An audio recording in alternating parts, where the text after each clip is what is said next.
Hi, good day, dear colleagues. I'm Dr. Jihad, and our today's lecture is a continuation of the series that we have started, What Surgeons Should Know, and it's about intestinal stoma. And as a brief introduction, in this lecture, we are going to talk about the intestinal stoma, the type of configuration, how we can bring a stoma output, what type of stoma, the classifications, what is the care needed to provide for patients who are going to have a stoma, what complication we have, how to deal with these complications, how to deal with certain difficult situation in creation of a stoma intraoperatively. So we are going to talk deeply in the theoretical part. I know that some of you are waiting to talk about the clinical or how to examine a patient with the stomas, as this is a routine station in the OSCE surgical exam, and so I included at the end of this lecture a checklist for how to examine a patient with a stoma. Also, I advise you to pay attention more to what I say more than to what's written. I will highlight the most important topic. Okay, let's move to our lecture. Okay, and in this page they are talking about how important the stoma site marking preoperatively, if situation permit, and how it reflects positively on the outcome, preoperative stoma site marking, and the improve the stoma clinical outcome. Actually, it's my first attempt to record from my new laptop, so it was a difficult journey to reach this scene. And also they talk about how important the role of the WOCN certified nurse. It's a nurse that is specialized to provide a care for the stoma patient. This stands for wound ostomy continence nurse. It will synergize, it will help the surgeon to provide better care for the stoma patient. Also, they talk more about in this page about how the loop ileostomy in general tolerated better than loop colostomy for diversion. We will see in the next few minutes. Also, they talk about the reversal or even the creation technique, how we can reverse, close, or how we can create a stoma. Should we use our hand sewn suturing, or we should use the staplers? Actually, we will see in the few minutes, and we will compare each one. In this page of the introduction, they actually talking about what type of stoma, or how can we classify stoma. Actually, stoma can be permanent or temporary. If we are going in the future to close this stoma and restore the continuity of the bowel, so this is temporary. Or if the patient will be lifelong with this stoma, so this is permanent. So temporary or permanent. Or the type of configuration, how we bring the stoma. Is it end or loop? We will see picture in the few minutes about picture about end and loop. I know that some of you waiting to hear the double barrel. Double barrel, it's similar to loop, except that the double barrel are two separate end bringing out, while loop, it's the same segment with single opening, and they are connected posteriorly. We will see a picture. How it's fashioned, and also what type of stoma we bring. Is it, if we are talking about the intestine, is it the large bowel? Is it colostomy? Is it the small bowel, ileostomy, or jejunostomy?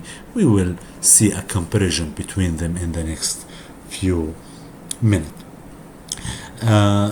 Generally speaking, loop ileostomies is well tolerated than a transverse loop colostomy if we are talking about fecal diversion.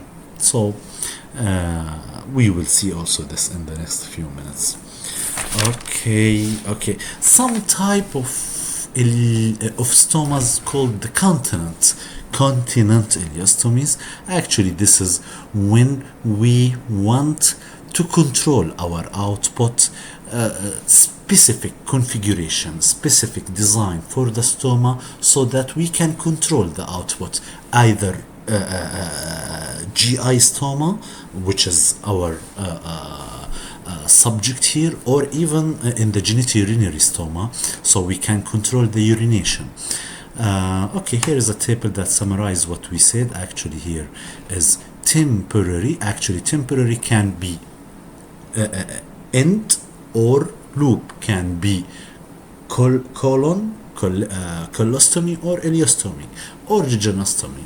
And here is the double barrel, which we talked about, that the proximal and the distal end are separated. I think from the surgical knowledge, you know the Hartmann procedure, in which the end ileostomy, usually from the descending or sigmoid, are brought out, and the distal is sewn and left in the pelvis. Okay, this is the content stoma, which can be a GI stoma or even genitourinary stoma. Okay, let's talk step by step. Let's talk about the colostomy, the configuration, how we can create a colostomy, and some physiology, and then we move a little bit about the ileostomies or the small bowel stoma. Okay, colostomies can come mainly in two types. This is the first type, which we call, yes, it is end colostomy. End colostomy actually can be from the descending, from ascending, from the transverse. Let's change the color a little bit. Sorry. Okay, we are talking here.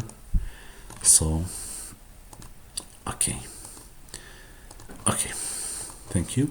Okay, this is end colostomy. You see here.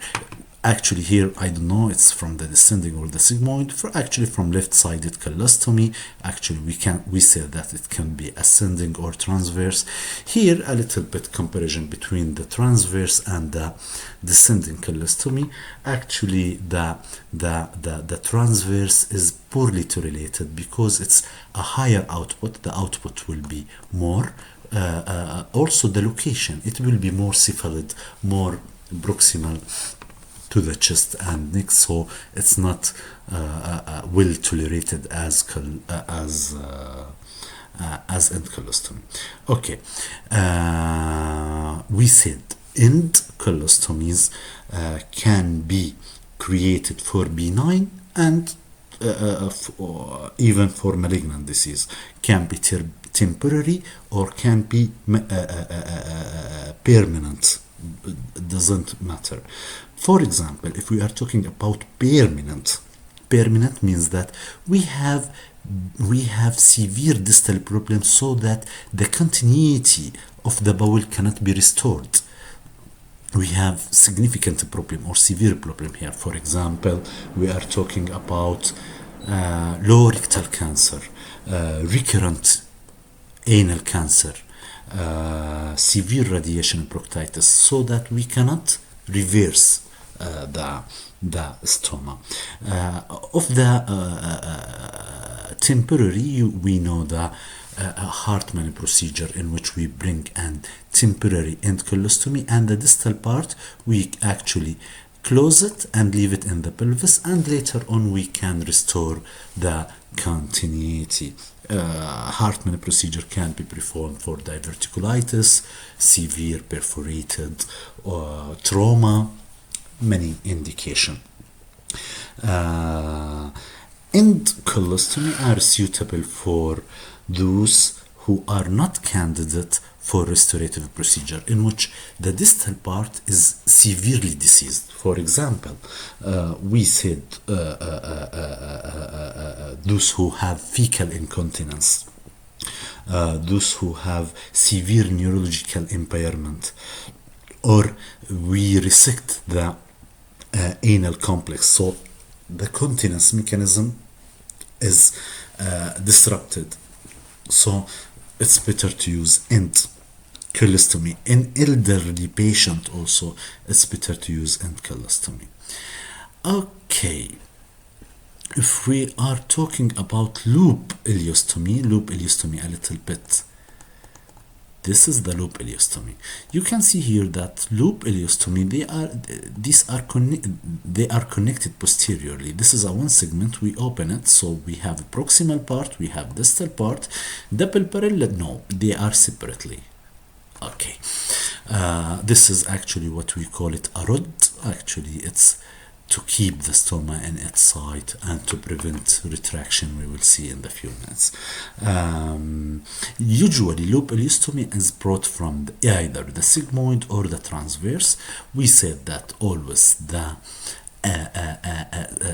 distal or descending or sigmoid loop ileostomy is better tolerated than transverse due to cephalid location, due to the output.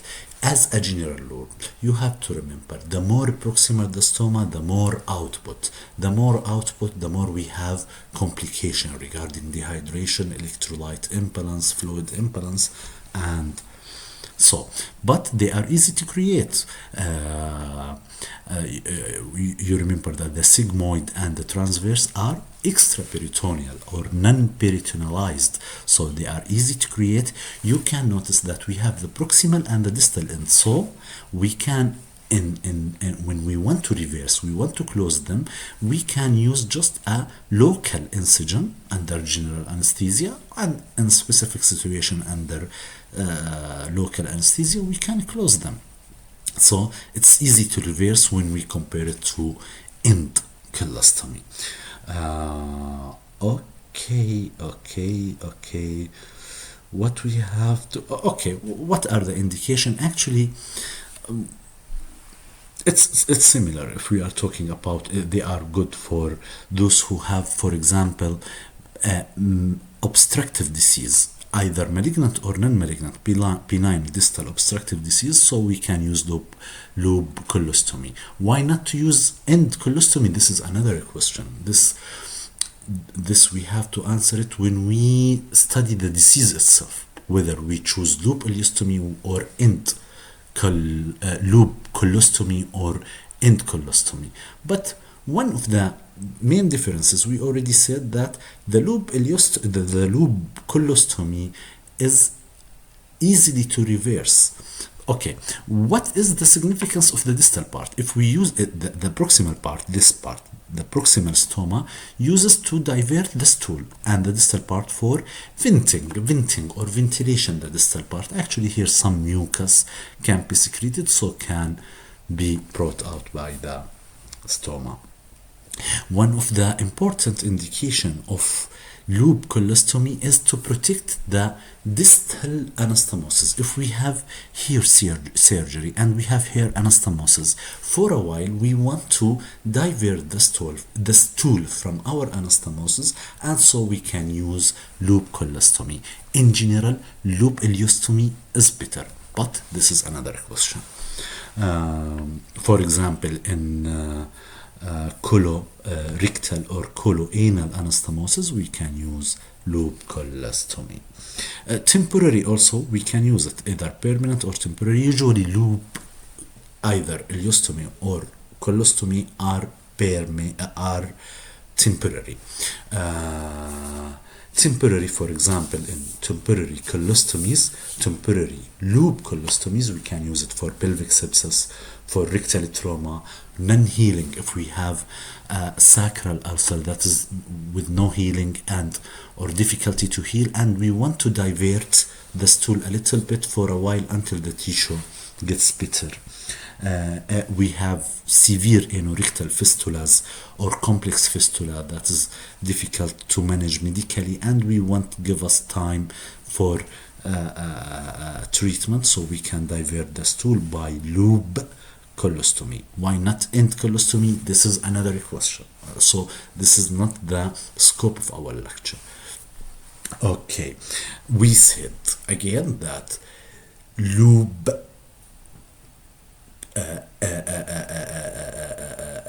loop descending or loop sigmoid colostomies are better tolerated than transverse for many reasons. One of them is the location, the second is the output, and we said that one of the advantages of loop ileostomy or colostomy is that they can be reversed easily through a local incision and avoiding laparotomy. A little bit about the physiology of the colon. Let's move a little bit here. Okay. If we are talking about the colon actually receive about 1,500 to 2,000 milliliter of liquid or of liquid stool from the small bowel, and most of it are reabsorbed in the colon, mainly in the ascending part, and what is excreted with or exited with stool is less than 150 mil. So about 90% is reabsorbed, and so we said that most of it in the right colon. If we are comparing a stoma from the descending or distal colon or proximal colon, the proximal colon usually will be high output and liquid like, while the descending will be less output compared to the ascending and will be harder stool than the ascending. Okay, so distal stoma usually solid stool compared to proximal. Actually, the stool in the colon is periodically excreted, while gas is continuous, and so some patients can control the exertion of the stool through the colostomies, especially if they use the irrigation technique. Okay. You can see the irrigation technique we talk about here. Some patients can avoid putting the stoma for the 24-hour. Actually, they put the stoma and they do irrigation, and so they put a stoma bag and the stool is directly to the toilet. Okay, about the small bowel stomas. Sorry.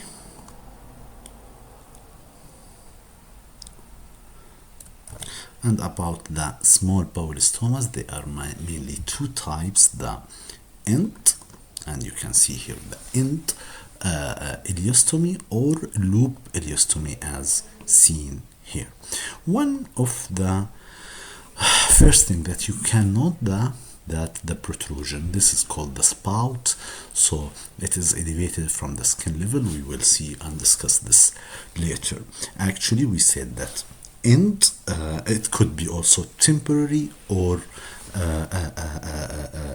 permanent. If we are talking about end colostomy in this part, and if we are talking about end permanent and end colostomy, when we are going to put a patient with a stoma for lifelong. So an example is total proctocolectomy for Crohn's disease. Another example is hereditary cancer syndrome, FAP, or hereditary non-polyposis cancer. An example of the temporary end ileostomy is when we are going to do a total abdominal colectomy for ulcerative colitis, and in a stage we will do an ileal pouch anal anastomosis. We do end ileostomy and then we create an ileal pouch anal anastomosis. Okay. Another indication for temporary end ileostomies is the damage control. Okay, and as we said, one of the temporary indication for end ileostomy is the damage control, like contamination, instability. We can bring a temporary end ileostomy. Okay, let's summarize it again. We have end ileostomy. We have either permanent indication or temporary indication. Of the permanent indication, for example, total proctocolectomy in Crohn's disease, hereditary cancer syndrome such as FAB or hereditary non-polyposis cancer. Of the temporary indication, we have the total abdominal colectomy for ulcerative colitis. Why? Because this is part of a staged procedure. We then bring the endostoma to the anus, which we called ileal pouch anal anastomosis, or sometimes we use it in cases of damage control surgery. Loop ileostomy, if we move a little bit down, loop ileostomy, we usually, you can see here, these are two parts of the ileum. One is a spout, this is the proximal part, actually this is the distal part, and usually it is temporary. Advantage, if we want to compare it to colostomy, so advantages are these are small caliper when we compare it to colostomy. Good vascularity. Actually, the small bowel is mesentery is more rich, more collateralized, so it is resistant to ischemia when we compare it to colon. And of course, it's distal from the colon, and which is the site usually for anastomosis. Disadvantages, if we want to compare it to colostomies or loop colostomies, actually it is liquid high output, so dehydration, electrolyte imbalance, and renal failure is common when we compare it to colostomy. If we are talking about these are the two main stomas we can found in small bowel, the loop and the end. Some information about the physiology of the small bowel stoma. Okay, and actually the length of the small bowel varies. It's from about 2 meter 75 centimeter to 8 meter 50 centimeter. The mean is usually 5 meter. Usually receive 9 to 10 liter of fluid from the stomach and duodenum. I think it's called circus entericus, and it reabsorb the majority of the fluid that is received to the small bowel are reabsorbed in the first meter and a half. Approximately 6 liter are reabsorbed in the jejunum, and only 2.5 liter are absorbed in the ileum. And you can here imagine how the disadvantage of bringing out jejunostomy. So significant amount of fluid will be not reabsorbed, and it will be high output. We will see. So the normal end ileostomy output, it varies from 200 milliliter to 1 liter and 200 milliliter per day. Actually, proximal stoma, for example, jejunostomy, is poorly tolerated compared to ileostomy. Here we will have nutritional electrolyte and fluid imbalance. We have to remember also that in the distal ileum we have fat reabsorption and B12 reabsorption, so we can face if we bring proximal stomas, we can face a problem like steatouria and B12 deficiency. Even the length of the small bowel was accepted or good. It was a distal ileostomy. Even at this situation, we will have high output compared to normal usual person, because we actually excluded the ileocecal valve, which prevent or slow the transition of a fluid to the colon. Okay, this is about the physiology of the small bowel. We talk about the colostomies, ileostomies. Now we have to move a little bit to some pre-operative consideration. Okay, and if we decide to create a stoma for a patient and the time permit, so the main preoperative consideration is the education, which can be pre-operatively and post-operative. And education, this include actually there are some models in which we can show the patient how he can or she can apply the stoma, the pouching system, the different type of stoma, how they can empty the stoma, and the one of the preoperative consideration also the stoma site marking, which is extremely important. Studies found that preoperative stoma site marking actually decreased the postoperative complication. It reflects on the patient confidence, improve the quality of life, also decrease the stoma care cost, and increase the independency. And here the stoma site marking, where to do the stoma site. It is usually selective, individualized.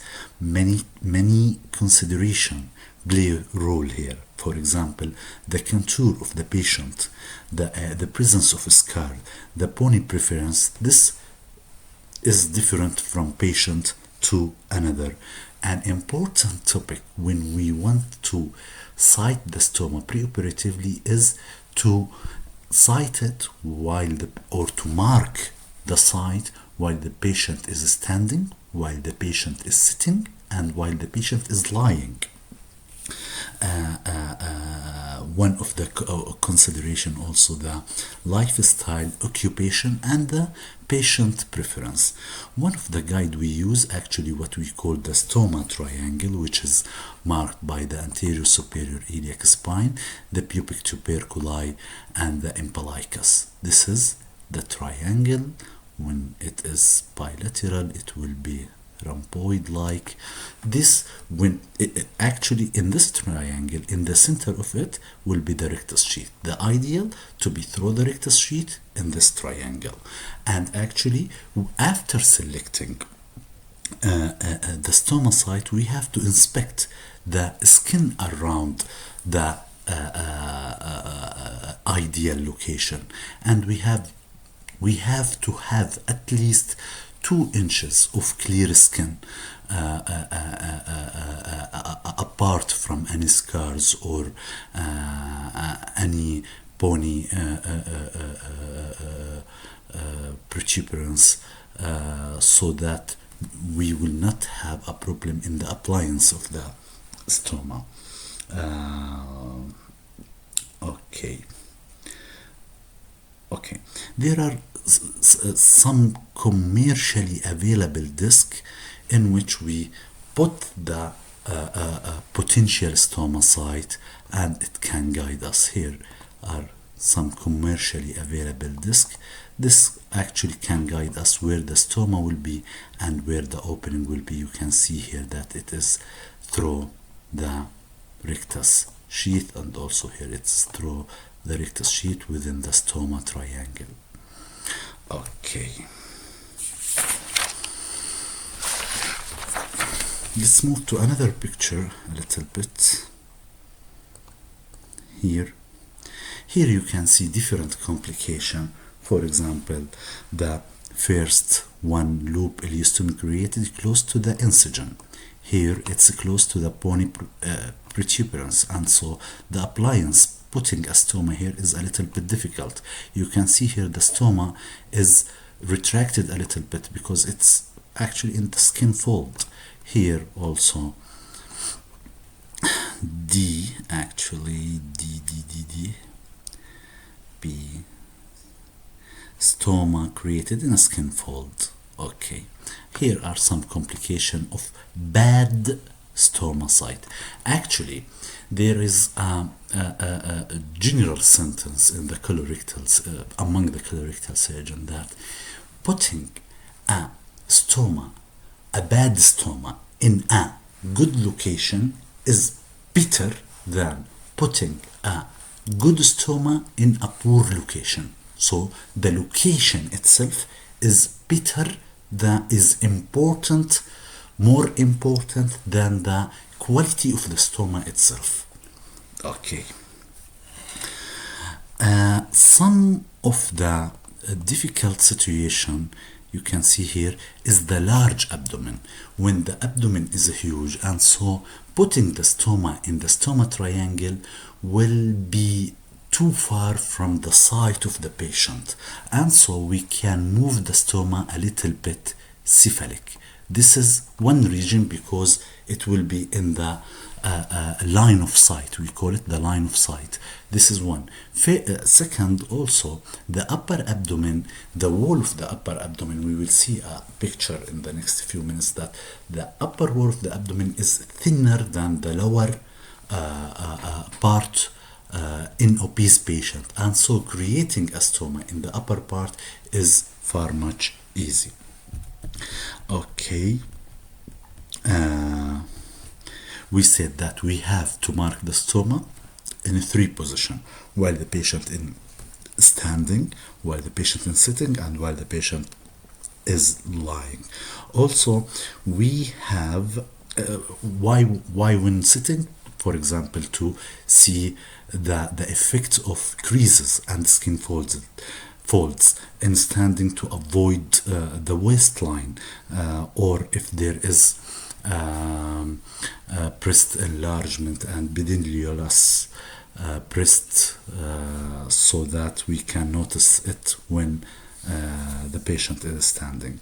In some cases, we can notice that we need to have 2 stoma sites. For example, when we have pelvic exentration, and so we need urostomy and we need colostomy.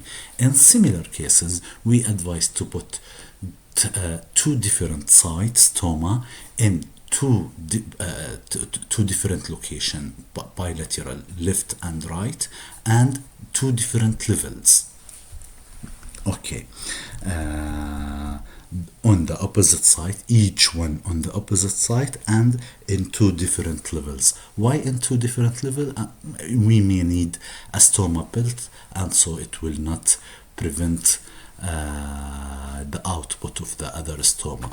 Here what we say, the nice sentence we know about the stoma site marking, that better to create an ugly stoma in a good location than a pretty stoma in an ugly location. Okay, let's move to the we said the preoperative consideration, two main issues we have to think if we preoperatively. The stomach marking we talk about. The education. And the education, by the way, is preoperative and postoperative. The standard of care, the routine education is postoperative. But we will see how the preoperative stoma education is important. Okay, and as we said, preoperative education is important as postoperative education.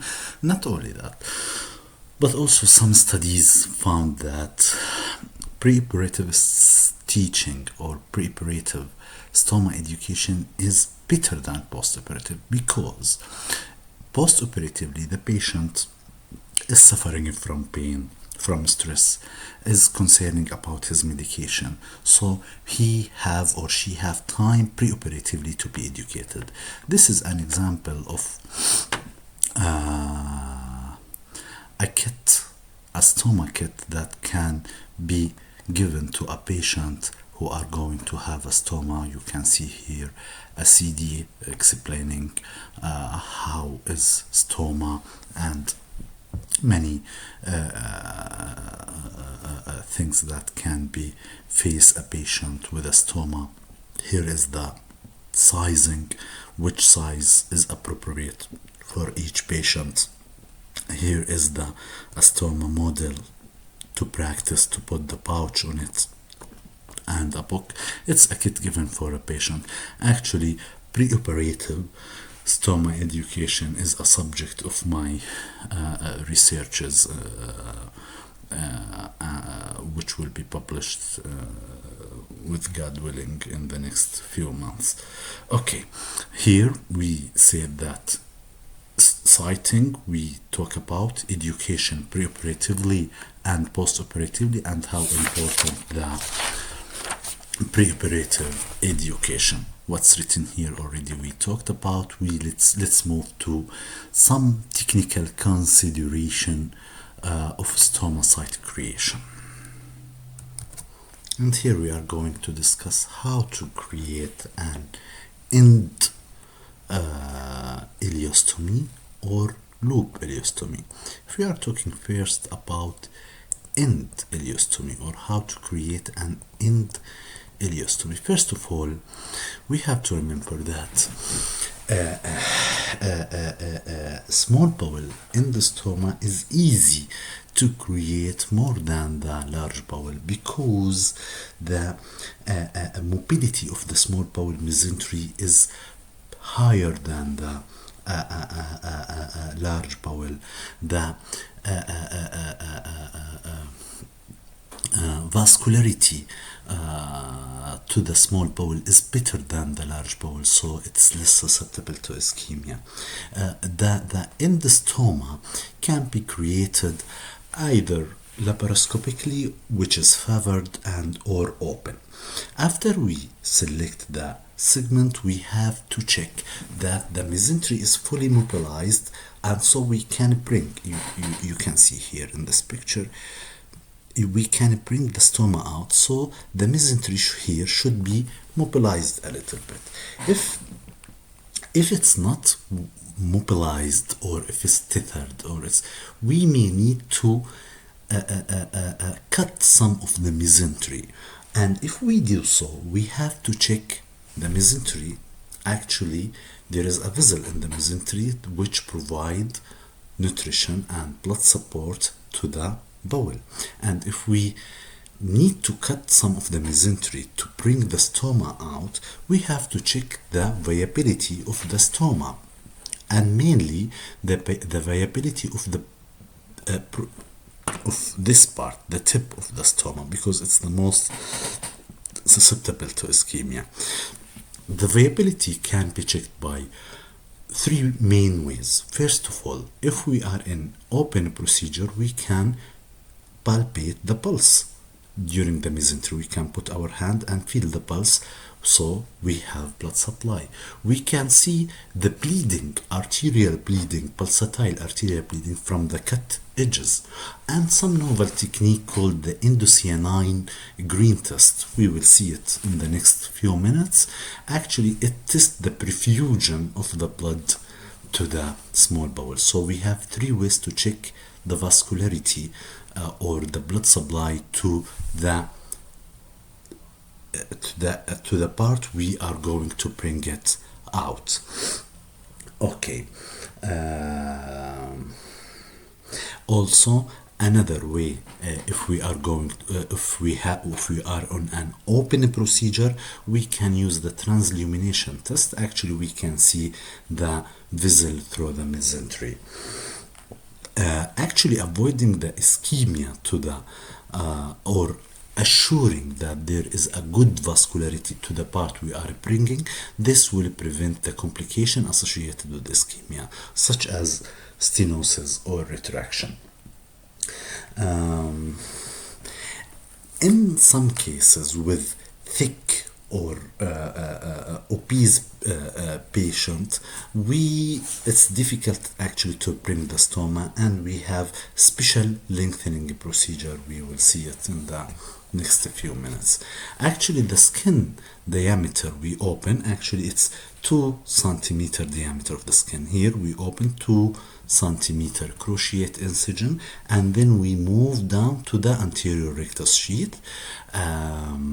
We actually try to leave the subcutaneous tissue in place. We do not core it out. We leave it in place until we reach the anterior rectus sheath. The anterior rectus sheath is vertically opened with a 3 centimeter incision, and then we split the anterior rectus sheath muscle to reach the posterior rectus sheath muscle, which is opened also in a 3 centimeter vertical incision. These 3 centimeters should ultimately, finally, permit 2 finger. We are talking about ileostomy or end ileostomy per se, should permit 2 finger through the stoma, assuring adequate size. Okay, we said that anterior rectus is incised with 3 centimeter vertical incision. That we split the muscle of the rectus sheath, then we reach the posterior, which is opened also.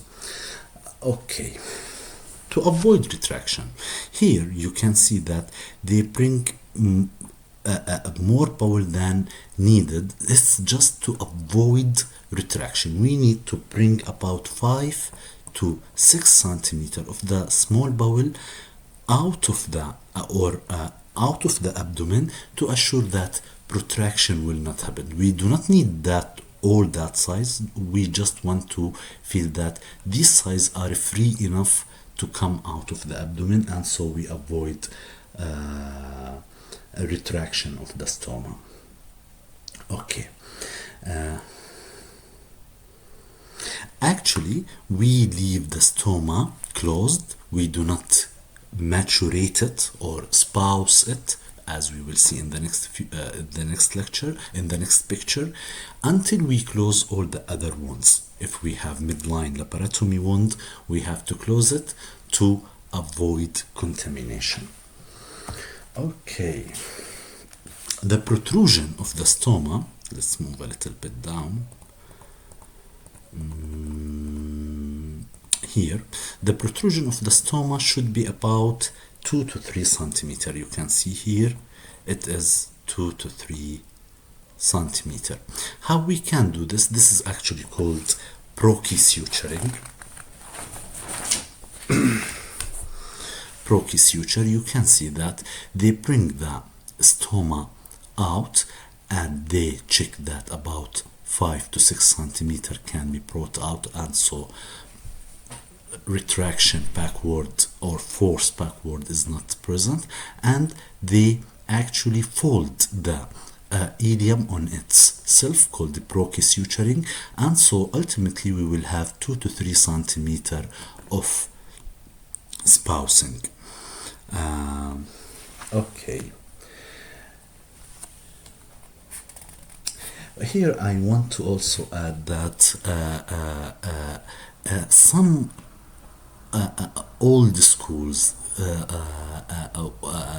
theorized that the suturing should be between the mucocutaneous junction, between the mucus junction and the dermis only. We shouldn't touch the epidermis. Why? There was a theory that here there is here a mucus island which can be implanted in the epidermis, and so full thickness to the epidermis, suture to the epidermis and dermis together will have an implant of this mucosal island to the epidermis, and there will be a problem in the appliance of the stoma. Recently, this is not well supported. This is not theorized well, and so all the school says that only the dermal layer should be taken. Now we can take a full thickness from the skin here to the mucocutaneous junction. It doesn't matter. This is the final appearance of an end ileostomy. Here are some mesentery cut, and we said what measures we should do to assure that here we have good vascularity. For example, we said we palpate the vessels, we see the pulsatile bleeding, we can see if in open surgery we can see the mesentery, we can use the indocyanine green fluorescence test. Here are some maneuvers to assist us in the operation. Actually, they say you can put your hand through, this is through the laparotomy incision, and this is the hand of surgeon or assistant, and this is a gauze, and you can pull the abdomen up a little bit, and so will help us in creating the incision. And here how two fingers are created, and here how they bring about 5 to 6 centimeter. Here how they open the anterior rectus sheath and the posterior rectus sheath and just splitting. They do not core the cutaneous layer. What else? Here is a wound retractor device which helps us to bring the stoma, especially in laparoscopic surgery. If we have a stoma, it actually enlarge the field of the wound, and so it's easier to call the stoma stoma skin device, I think, or wound skin retractor. And so we can bring the stoma, the part easier. Okay. This is about the end stoma. About the loop stoma, the loop ileostomy. Okay, how we can create small bowel loop stoma, and how to create a small bowel loop stoma. Actually the same principles, except we have to do an incision of about 2.5 centimeter. We said end loop 2 centimeter. We can use the open or laparoscopic technique. The orientation sometimes makes a difficulty when how to determine this is the proximal part, especially when you bringing it out of the abdomen, and this is the distal part. Some uses arrow, they draw arrow in the small bowel, and some uses stitches with different color. Here, for example, the black stitch, here the blue stitch, and they orient which one is the proximal and distal. You can see here the what we call it the rod. We already mentioned it. Actually, after they use this is a Penrose drain to bring the stoma out. After they pull it out, they put a rod. This rod can be left for about 3 to 5 days, and then we can remove it. Actually, it prevents protraction and keep the stoma on its site. Many studies about the rod regarding its benefit, because some cases recorded about erosion of the rod to the posterior wall of the part. Here it's nice to pay attention to where they open. You can see they open the bowel at the skin level, and so finally they reach the spousing of the stoma.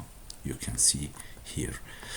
Okay, we said about the rod, we talk about the orientation. This is what we can talk about the stoma. Let's move a little bit about to talk about the how to configure or how to create an end colostomy and loop colostomy. And the main difference between end or colostomies and ileostomies is that the colostomy is more susceptible to ischemia. The mesentery is poorly vascularized compared to the ileostomy. The principles is same. We say the special consideration regarding the weak colonic blood supply. Actually, it can be open or laparoscopic. The mesentery of the colon is not mobile as the small bowel. If we are talking about sigmoid end colostomy, so the sigmoid is redundant, so a mobilization technique is not required to bring the stoma. If we are talking about stoma from the descending part, sometime we may need to mobilize the splenic flexure, especially in obese patient. Sometime we need to move. Actually, we don't have here picture about the end colostomy. We have to, these fat appendages on the colon, called the appendages epiploccii. We may need to remove them to bring the colostomy out. This is one of the technique. The skin size we need to open is 2.5 centimeter, and we follow the same principles like colostomy. It's roughly 2.5 centimeter. Actually, of course, it depends on the stoma size. Some stoma on the stoma size, some stoma, especially in obstruction, are significantly dilated, so that 2.5 centimeter is not enough. Okay. The stoma, the difference between colostomy and ileostomy is that the colostomy is flushed at the skin level. Of course, some literature advise a protrusion of 1 to 2 centimeter. And we said that we have to bring the stoma, the ileostomy, 5 to 6 centimeter above the skin to ensure that protraction will not happen. And the colostomy, we have to bring it about 3 and 4 centimeter above the skin to assure that protraction will not happen. We said it's at the level of the skin, because we will see in the next slide that the content is more solid, less irritant to the skin. We said protrusion is advised about 1 to 2 centimeter, but it can be flushed at the level of the skin. We said it is more susceptible to ischemia, the colostomies. So what are the ways we have to assure adequate blood supply or viability? We said there are about 4 methods. The first is to check the pulse by our hand. The second is to see pulsatile bleeding. The third is indocyanine green test. This is the indocyanine green test. Actually, I didn't see it till now. Actually, there are many clinical significance or appliance for indocyanine green test. It's actually done first to check the adequacy of anastomosis, but we can check the viability of of the colostomies. You can see here they give a material, and they check this is how it's look green, so it's well perfused, this is poorly perfused. It's one of the technique, indocyanine green test. And this is 3. The 4 is to see the in open approach to see the mesenteric vessel. This is the indocyanine green fluorescent test. Okay, some complications are related to the very narrow opening in the skin, the trifine, the puncture in the skin is narrow, and this may lead to not arterial insufficiency but venous ischemia. The solution is to enlarge the trifine, but even venous ischemia is self-limiting. It can cause only self-limiting mucosal sloughing. Okay. The loop colostomies also carries the same principles, except we need a 3 centimeter. This is roughly 3 centimeter opening in the skin. Actually, the loop colostomy we bring usually either the sigmoid and or the transverse, and both are non-peritonealized, both are extraperitoneal, so they are easy to bring. This is how loop ileostomy created. This is the rod we talked about. Okay. What's written here we already talked about. Let's move a little bit here. Here's the difference between ileostomy and colostomy. You can see the spout, we said about 2 to 3 centimeter. Here the ileostomy effluent is more liquid, it's more irritant to the skin, while here it's more solid, less irritant to skin, it's in the mucosal level. We say that we advise about 1 to 2 centimeter elevation from the skin. Okay, here are comparison between the colostomy and ileostomy. Site colostomy usually in the right upper abdomen, or left iliac fossa. Let's take the left iliac fossa, while the ileostomy right iliac fossa. The discharge, we said that it's formed feces, while the ileostomy is fluidy. The color brown sorry, while here it's green to yellow. The odor very offensive, and we have a solution we will see in the next slide. In colostomy the odor is bad, while it's less smelly in ileostomies. The stoma size is large, while in ileostomy it's small. Here we see slightly, it's either flushed or slightly elevated from the skin in colostomy, while in ileostomy it should have a nipple or the spout we talk about. Reaction of the surrounding skin. We said that the colostomy is less irritant, output is less irritant, so usually normal, while ileostomy usually we call excoriation or erythematous, edematous, because of many enzymes are present. Digestive enzymes are present. Okay. Here another slide talking about the stoma. I found stoma, they summarize it that it may be colostomy or ileostomy, it may be temporary or permanent. Temporary or defunctioning stoma are usually fashioned as loop. We said usually loop ileostomy are temporary, and ileostomy is spouted in the nipple, while colostomy is flushed. Ileostomy effluent is usually liquid, while the colostomy is usually solid. Ileostomy patients are more likely to develop fluid and electrolyte imbalance when we compare it.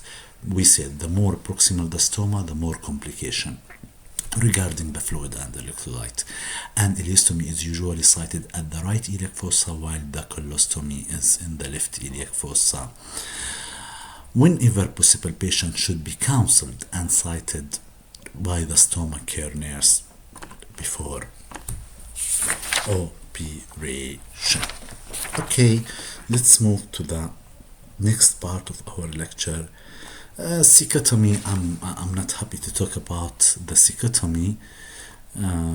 Actually, it's a drain in the cecum for emergent cases. Here they talk in an unstable patient with an advanced obstruction. Cicotomy is useful. It's an old fashioned. Okay, about the post-operative care for stoma. And we should know that the post-operative care consists of two parts: the inpatient care and the outpatient care. And we have to be conscious about certain things in the early inpatient post-operative care. First, that the stoma itself get edematous, and so the size will swell up to 2 to 3 times of the original size. So what does this mean? That resizing of the stoma appliance is mandatory. The stoma will shrink gradually until it will take the normal size at 4 to 6 weeks. We have to monitor daily the color and the viability and the output. If we put a rod, if you remember this rod, which is a plastic piece below the bowel, we have to remove it at 3 to 5 days. Some says longer, but it's advised to remove it at this time. Okay, about the stoma output, it differs if we are talking about ileostomy. Actually, the stoma in general, initially it is serous or serosanguineous or mildly pilous without particulate. Some they call it the bowel sweat. Colostomy, the sequence of the output in colostomy is gas, then liquid stool, then solid. In small bowel stoma, the function and the output is faster than in colostomy, even if the patient is fasting. Actually, the output in ileostomies is initially high and then it's tapered with time. About 30% of 30% of patients with ileostomy will have dehydration problem. This is the bowel sweat we talked about. It's actually serosanguineous fluid comes from the bowel. We said that 30% will have dehydration problem and of ileostomies, and 15% of the patient will require readmission. I'm trying to find this percentage here. Okay, it's a little bit up, I think. Okay, here 30% of a new ileostomies patient may experience dehydration and 15% will require readmission. Okay, we have to include the family member in the practice to stoma appliance. Actually, studies found that about half of the patient with a stoma, the care is provided by the spouse, and quarter of them, 1 out of 4, is offered the care to the patient is offered by the offspring. About the outpatient care, we discharge already the patient. We can here to educate the patient how he can self change the stoma, how he can apply the stoma. Here, this leads us to the appliance of the stoma. The stoma actually consists of 2 parts. This is called the protective skin barrier and or the flange or the waver and the pouch. And the pouch can be closed like this or drainable. We can open this part and empty it. Actually, it's the pouch and the flange. This is the flange actually, or waver. We call it the base and bag. This is the base and this is the bag, which is called here the pouch. And the patient here in the post-operative outpatient should be taught how he can apply it, how much he should drain it, empty it. Actually, it's advisable to change the base or the flange or the waver every 3 to 5 days. This is if no leak are suspected. And here the WOCN nurse play an important role in the care.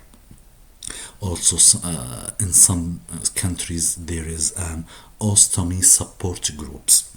Okay, let's move a little bit about the stoma appliance. We talk about how we can put the stoma. Okay, and again, what part we have in the stoma? We said we have the base, or what we call it, the flange or the waver. Here it is. And the pouch or the bag, here it is. This is usually adhesive, and actually we have here two types. This is one piece and this is two piece. Here the base comes with the stoma. You can see here this is an open bag, and we have sometime closed bag. Okay, we want to say that the two piece this have advantage over one piece, that it allow inspection of the peristomal skin without removing all the bag. Actually, we remove, without removing all the base, we remove only the bag, and we can inspect the stoma, the peristomal skin, especially in the post-operative period. Okay. We said that the diameter of the stoma, or the size of the stoma, is large edematous after the surgery, and then it shrinkaged to the normal size after 4 to 6 weeks. And so resizing of the stoma is mandatory. Actually, this part is rubbery, and you can cut it by a scissor, and so it accommodates with the stoma size. Let's move to show you how this is a piece or instrument which help us to guide about the size of the stoma. And important is to the stoma opening here. Let's get back here. The stoma opening here be accurately to the stoma size. The opening is and so no skin is exposed to any influence. Okay. Okay, we said that waver should be trimmed to exact side, leading to little or no peristomal skin. We said that the flange or the waver or the base should be changed on average between 3 to 5 days. Okay, we said that in colostomies we have a problem in odor. It's extremely bad odors, and so some colostomies are designed to come with venting charcoal filter. I found it on the internet. Here it says this is actually colostomy bag with activated charcoal filter for odor control. It costs £13. Okay, this is 10 piece by £13. Okay. Okay, one of the considerations, some stoma are connected to the leg like fullness, and so especially in high output, you do not need to go frequently to toilet. Other type, unfortunately I didn't include the picture in this lecture, have a convex. Let's show you. This part is convex, coming out like this, and so it will seal the skin better, especially if we have a problem in leak. Convex stoma appliance assist if we have a problem in sealing, and so also we have here, if we have a problem in sealing, we have the stoma paste. Here we put it for better sealing, and here you can see the stoma belt. These are some consideration we have to remember in appliance. Let's move to some complication of the stoma and how to deal with this complication. And the percentage of the stomach complications is a little bit high. It's for elective surgery about 37. These are unadjusted complication, and a higher for emergency. It's about 55% of complication in emergency surgery. Here we are talking about unadjusted complication, so it's a little bit high. You can see here in the table the complication we can see in stoma. For example, here we can see the highest percentage stands for the peristomal skin problem, dermatitis, excoriation, and erythema. We will see. And also we can see the parastomal hernia. We will talk a little bit about the parastomal hernia. Some says that with long-term follow-up all stoma will have parastomal hernias. Okay, other the retraction, you can take this number actually for percentage. Retraction 22, parastomal hernia 40%, prolapse 10, necrosis 7, peristomal skin we said, and the total complication is about 70%. So the number is high. Okay. Here also the early complication and the late complication. Here you can see of the early complication we have ischemia, retraction, not only this, ischemia, retraction, leakage, peristomal dermatitis, dehydration. These are usually adjusted by stoma nurse care or the education. And the late complication of these: stenosis, prolapse, parastomal hernia, obstruction, hemorrhage, diversion colitis, dermatitis, and psychological problem. Also of these, yes, these are the main complication. If we are talking a little bit in detail about the stoma ischemia, which will lead finally to necrosis and retraction and stenosis. So the most common cause of necrosis, stomal ischemia that lead to necrosis, is the arterial insufficiency. Sometimes we can hear the arterial insufficiency is the most common cause. We can face a problem with venous. Actually here, this is a type of ischemia leading to mucocutaneous separation. And this is chronic ileostomy ischemia. Okay. What we want to say, sometimes it's not only arterial but venous. The venous is usually due to very tight or very narrow trifine, and so venous ischemia will develop. It's usually self-limiting, treated by widening the trifine. It's nice to remember that loop colostomy or ileostomy, especially ileostomy, are more resistant. In general, loop stoma are more resistant than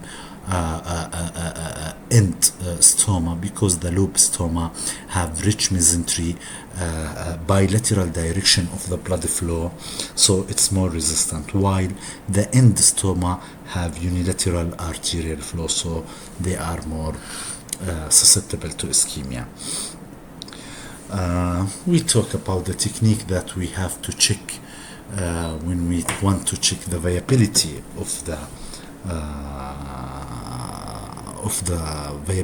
the stoma: the pulse, pulsatile bleeding, endocyanine green test. These are intraoperative. Okay. Of course, the ischemia itself, the ischemia can be mild to severe. Mild ischemia comes in a form of partial thickness mucosal necrosis with the deeper layer is intact. Okay, the most susceptible part for ischemia is the most distal part. Actually, this is the most distal part. This is the stoma opening. Okay, how we can identify the extent? Where is it? What is the extension of the ischemia? Actually, we use this test called the bedside tube test with lubricated tube and flashlight. We can see the extent of the ischemia, and of course, as it varies from mild to severe ischemia, so the management varies. Some literature can classify the ischemia according to the fascia. Is it above the fascia or below the fascia? Subfacial ischemia, that means intra-abdominal, and so it's more serious, can lead to peritonitis. So early subfacial ischemia posterior to the abdominal wall fascia, we have to revise the stoma. This may lead to intraperitoneal necrosis and perforation. Okay.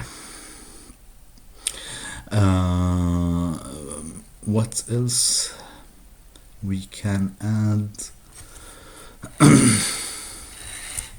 So of course, there is about the retraction. We said that one of the sequences of the ischemia is retraction, shortening, and retraction will happen.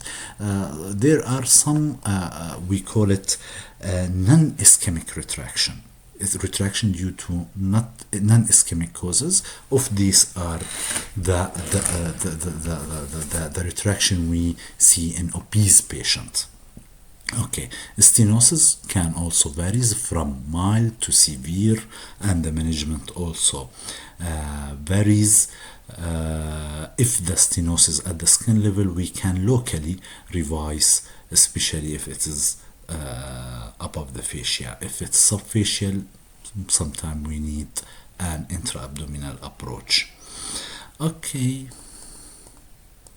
this is the tube test. This is chronic stoma stenosis. Let's see how does chronic stoma stenosis looks like. You see. Okay, let's move a little bit to the peristomal skin disorder. Okay, and about the peristomal skin disorder, these are the most common complication. Most are in the early post-operative period.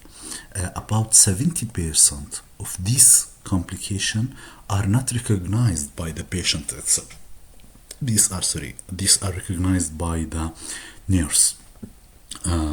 Okay. Most of these peristomal skin disorders are due to poorly applied stoma. In another word, it's due to the leakage, so the skin is exposed.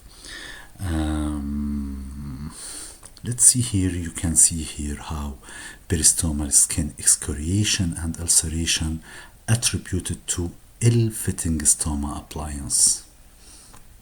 You can see, especially in ileostomy.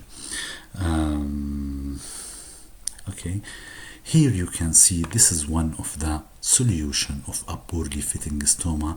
I thought that I didn't include the picture, but this is what we talk about, the convex shape stoma. It give you a better sealing to the skin, called the convex system. Also, we have the belt, we have a barrier wipers, we have some powders. All these are can help us in providing a better appliance of the stoma. Also, a paste. These are the powder that can prevent these peristomal skin problems. Sometimes we can face the fungal infection, which is The Candida albicans is the most common agent found, and these are usually shiny red papules. Okay, the fungal infection, we said we usually treat them with, first of all, we have to prevent the moisture environment, the leakage that happens, and we can use, as we see here, nystatin topical antifungal, and sometimes we can use topical miconazole or topical or oral miconazole and clotriamazole. Okay, let's move a little bit down. No. Also, I want to add here in the peristomal skin, remember the size of the stoma in the early postoperative period is larger than its usual size, so resizing is important. Adaptation in pouching system postoperatively as edema subside is important. An important complication with which we should have a high clinical suspicion. It's not laboratory nor histological diagnosis. It's a clinical diagnosis, what we call the PPG, or peristomal pyoderma gangrenosum. Okay, and actually these are rare complications. You can remember in inflammatory bowel disease are common. Actually, they are rare up to 0.6%. These are painful ulcer. You can see here. Peristomal pyoderma gangrenosum. Here it is. Here how it looks like. Here how it looks like. It's painful. First of all, painful ulcer, erythema, most commonly associated with inflammatory bowel disease, and it correlates with the activity of the inflammatory bowel disease. Also, other association is rheumatoid arthritis, paraproteinemia, hematological malignancy, and it may be idiopathic.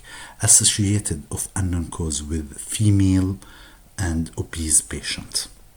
Diagnosis, we said it's a clinical suspicious. The histopathology usually have non-specific characteristic, leukocyte infiltration, and so it's a clinical suspicious. There is no standard treatment for this lesion. We can use topical, intralesional, or systematic steroid. We can use immunomodulator, antibiotic, biological agent, cyclosporine, infliximab, debridement, reciting of the stoma. These are okay. Other complication that we can have, we actually talk about. These are the peristomal varices.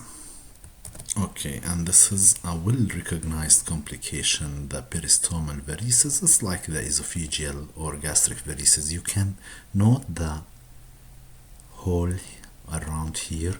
It's between the stoma and the abdominal wall, actually developed due to chronic to portal hypertension. It's a circumferential blue or purple subcutaneous ring from the mucocutaneous junction to the peristomal skin. This you can see it here. You can see also a visible and dilated vein. You can see also a caput medosa, peristomal caput medosa. These are common in patients with inflammatory bowel disease / if you remember in the lecture of inflammatory bowel disease / primary sclerosing cholangitis. These are common in patients with alcoholic cirrhosis, in patients with liver mets. They are found in half of patients with portal hypertension. half of patient with stoma and have portal hypertension. Actually, one of the disaster here is the hemorrhage. They are highly susceptible to hemorrhage, and dealing with hemorrhage is a stepwise procedure. First, we have to apply the APC principle, then distal pressure, digital pressure, epinephrine swagged gauze. We can do suturing. All these are local, temporizing measures, which have a high recurrence, up to 85% will replete. The ideal treatment, of course, the portal decompression with tips, liver transplant, theoretically, sclerotherapy, systemic octreotide, and percutaneous embolization. These are modalities of treatment. We have to remember, if we are going to do colorectal surgery or lower GI surgery, and we can avoid stoma, so it's better to do what we call it stoma sparing surgery, especially in patients with primary sclerosing cholangitis, inflammatory bowel disease, and also especially in patients who are undergoing ulcerative colitis, and we are going to remove the colon, so it's better to proceed to one stage ileal pouch anal anastomosis. Okay, let's move a little bit to prolapse. Stoma prolapse, and this is how the stoma prolapse looks like, either in end stoma or loop stoma. Actually, it's more common in loop stoma, especially in the distal part. If this is the distal part, it's more common in the distal part. What's the difference between prolapse and parastomal hernia? We will see that parastomal hernia, it's another part that is coming from here. There are different type of parastomal hernia, but actually this is the part we bring for stoma is prolapsing or anticipating. It can be fixed or sliding, depend on the mobility of the mesentery. Okay. The prolapse is usually due to mobile mesentery mainly, plus an increase in the intra-abdominal pressure, or a large stoma size or large trifine size, and a problem in the fixation technique. These are the causes of the prolapse. The complication associated with the prolapse maybe varies from cosmetic problem to problem in pouching, and appliance of the base, the pouching difficulties, to incarceration or strangulation. Treatment also can vary from assurance to surgical revision, either local, or if we are talking, for example, of loop or abdominal approach laparotomy. If we have a prolapsed loop ileostomy and it's temporary, the problem is to reverse it. There are many techniques in to treat the prolapsing ileostomies, reanastomosis, or new creation of a stoma, reciting the stoma, or we can use a prosthetic mesh, especially if there is an element of parastomal hernia. Okay, we said that rerouting the stoma or reciting the stoma is better. Again, I have to mention parastomal prolapse is the stoma part we bring, the stoma that we have, the segment that we bring. Actually, the proximal part is anticipated and sliding, But the parastomal hernia, it's another part that is coming from the stoma or compression or doing pressure near the subcutaneous part.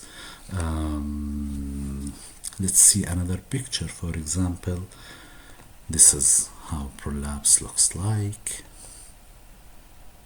Okay, and here we have you can see some technique. Of this technique is, for example, if we are talking about end colostomy, so retroperitoneal tunneling, here actually they close the mesentery. I think here you can see how they deal with end ileostomy prolapse or endostoma prolapse. Actually they did tunneling. You can see that the stoma is tunneled in the retroperitoneal wall, and they close the mesentery, they narrow the mesentery. Retroperitoneal tunneling of an end ileostomy with the suture pixie of the mesentery. They actually close the mesentery. And here in the loop ileostomy, we said that the most commonly prolapse is the distal part. What they do pixie, they fix the distal limb to the of the loop colostomy, for example, to the prolapsed, to the abdominal wall. You can see here they actually fix it. Okay.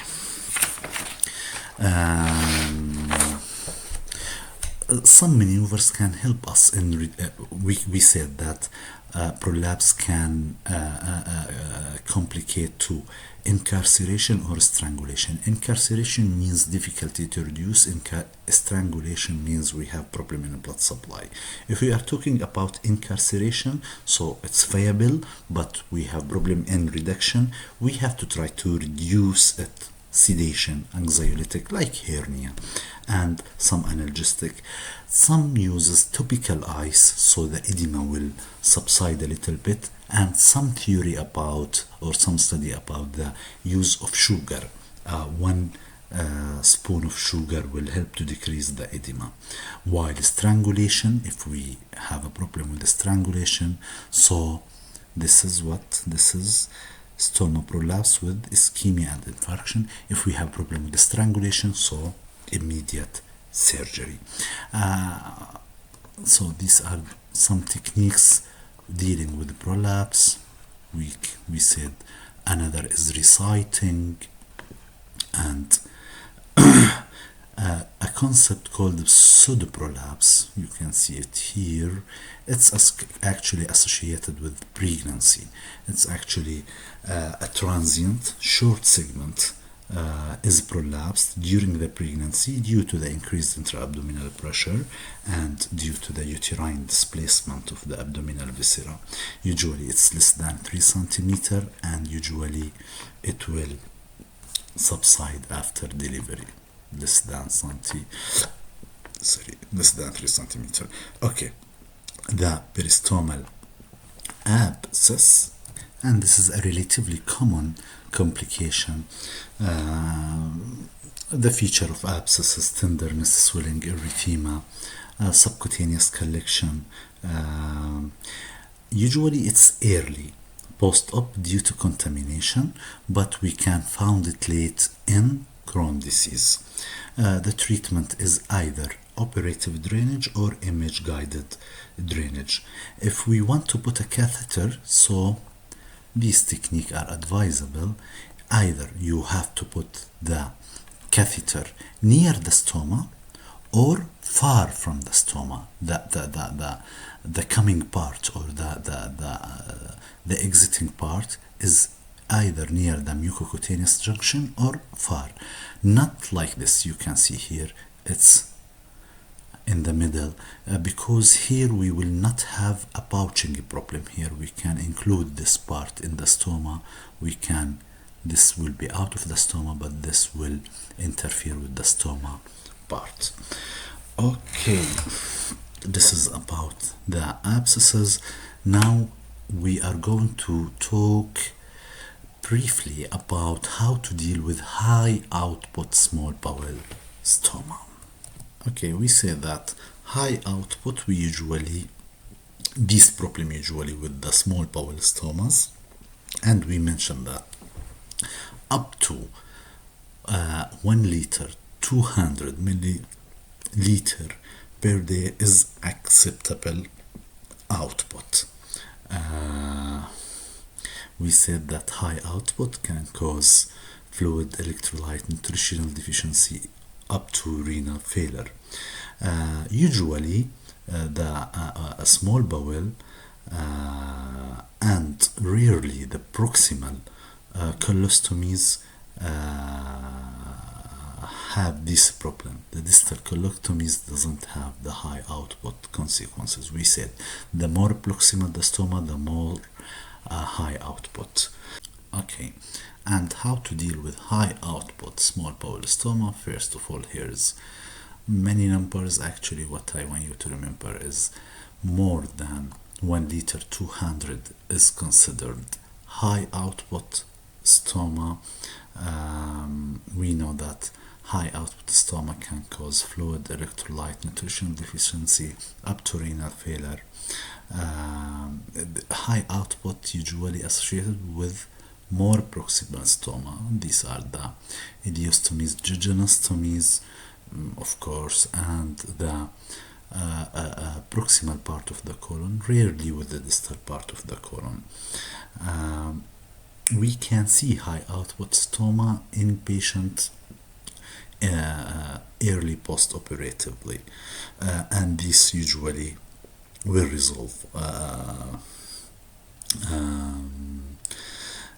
We have to daily measure the stoma output. Most of them, we said that not most, 50% of them will resolve within 2 weeks. Okay.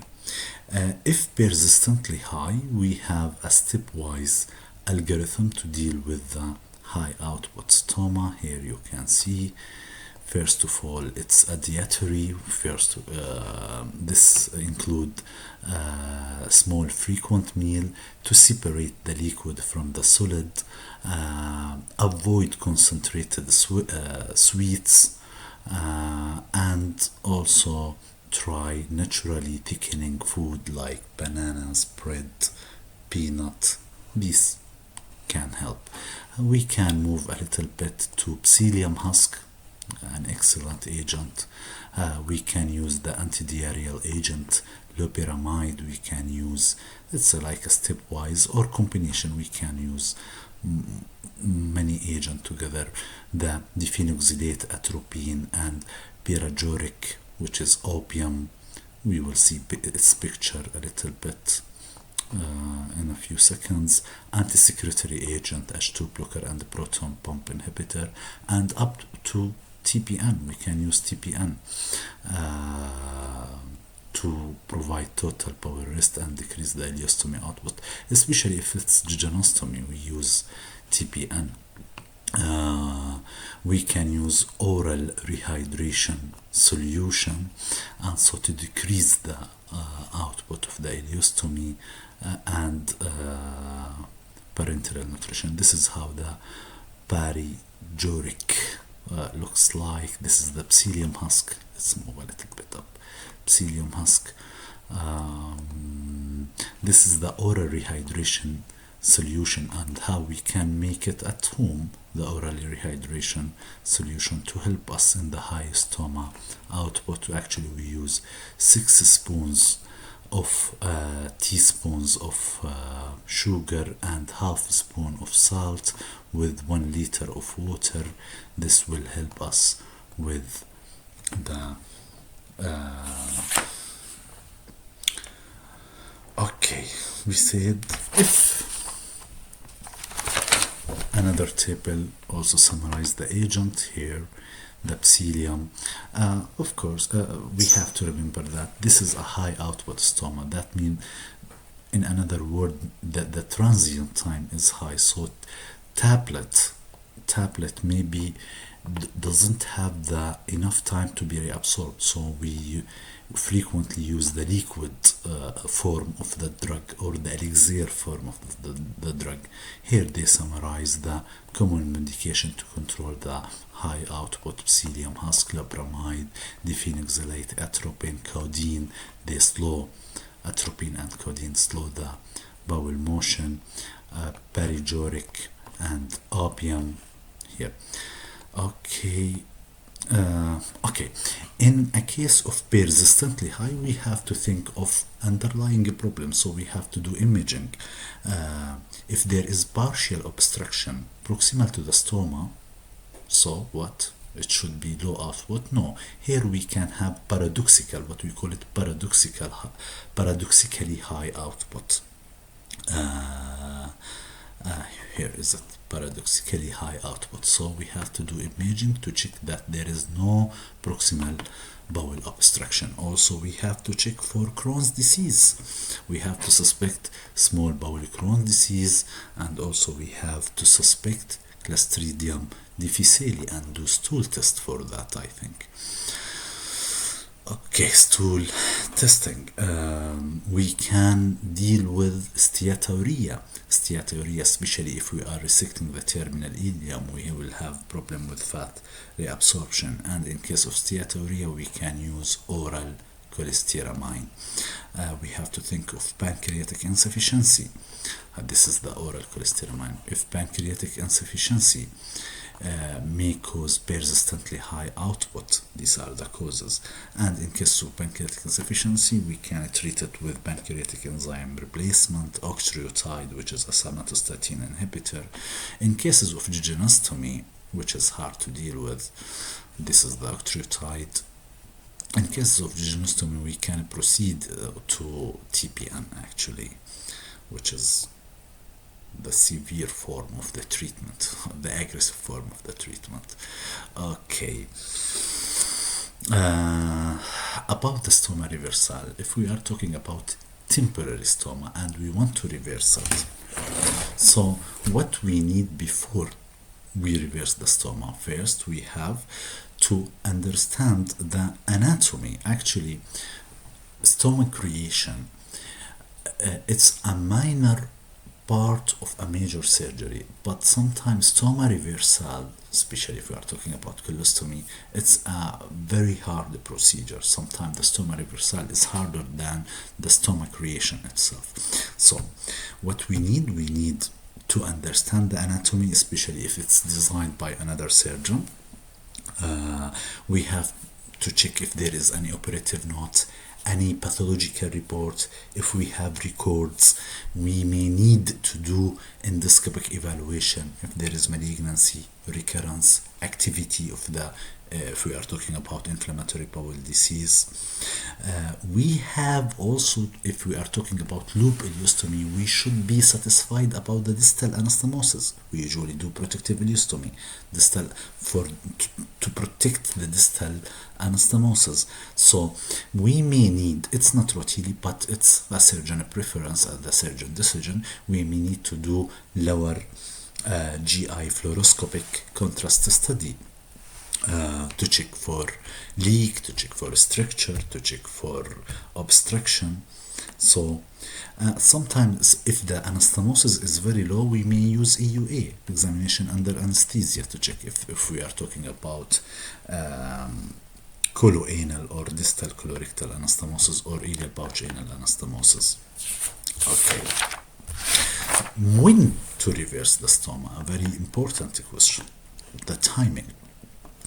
When to reverse a stoma. Actually, if we are talking about diverting loop ileostomy constructed to protect the distal anastomosis, the most important thing is the surgeon satisfaction about the distal anastomosis. Why we create the stoma, the loop ileostomy, to protect the distal anastomosis. Is the distal anastomosis is safe? So it's a surgeon preference. If you want a number, when, so it's recommended between 2 to 3 months to reverse. Typically within 2 to 3 months to reverse, but the surgeon should be satisfied about the distal anastomosis, regarding the leak, regarding the pathology of the index surgery. Okay. If we are talking about low anterior resection, many studies actually here regarding early closure, late closure.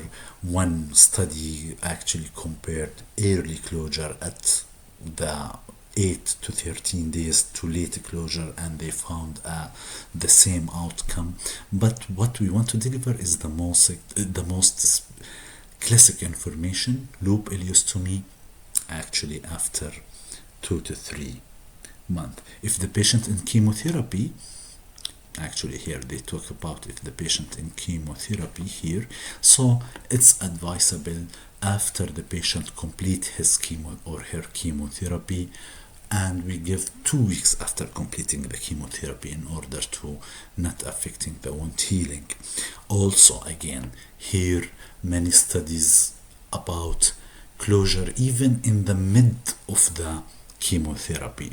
One Scandinavian retrospective study found the same result, but we want to deliver again the most basic information after the patient, after completing the chemotherapy.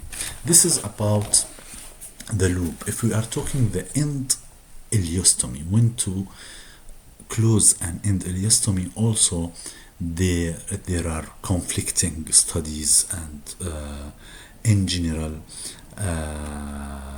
post-operative adhesion become less hard and vascular with time, so it's advisable to wait 2 to 3 months again in end ileostomy. About end colostomy, also many studies.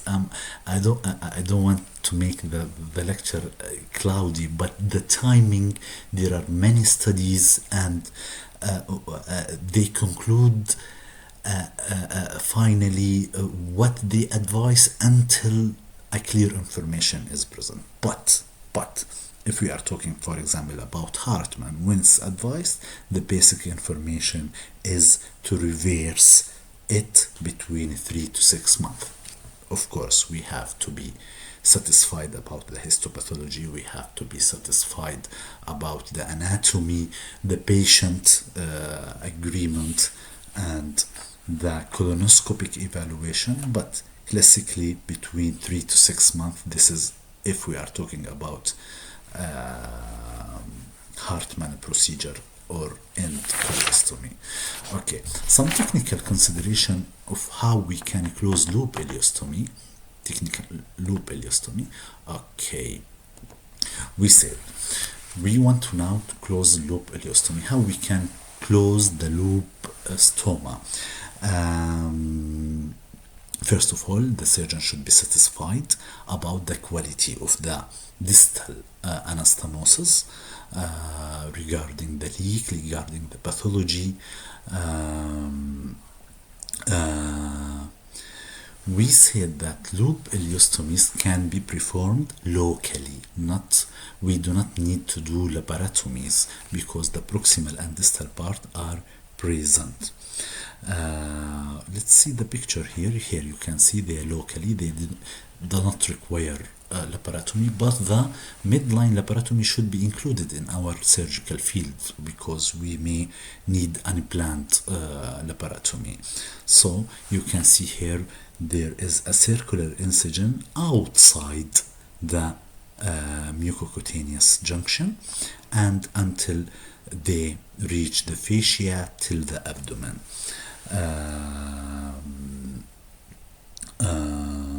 They said to the anterior rectus sheath, then to the posterior rectus sheath, then they freed it until we reach the abdomen. We can use, in the next picture, a side to side, or here you can see side to side stapler anastomosis, or we can use end to end. We can use hand sewing. It's surgeon preference, but if we are talking about hand sewing versus a stapler, not that side to side or end, but we compare the stapler to hand sewing. Actually, in hands in stapled closure, they found it's faster and it's associated with lower incidence of bowel obstruction and decreased the length of stay. Very important to close when we reverse the stoma, to close the fascia which is opened. The fascia can be closed in a continuous or a running manner. Let's just, because many can forget this concept. Sorry. Actually, we have a fascia opened here. We have to close it. We are not talking about the skin itself. The skin, we will talk about how to close the skin, but the fascia over here should be closed. Can't be running continuous, it's up to you. We said hand sewing versus stapler, side to side versus end to end, it's up to you. This is called side to side, between functionally end to end. Okay, and the American Society of Colorectal Surgeons advise or the practical guideline, they found that either the hand sewing or the stapler are both acceptable. The wound closure, if you want to close the wound, I have no picture here for wound closure, but you have to close the wound. The wound can be closed continuously in a linear fashion or in a pair string, you know, this circular layer, and you leave a small opening at the center of the wound. Actually, the practice found that with pair string closure of the skin, now we are talking about closure of the skin of the stoma. We have a wound and we want to close it.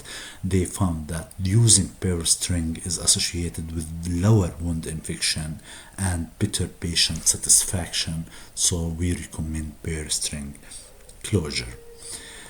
Here is how they compare hand sewing closure, colostomy and ileostomy.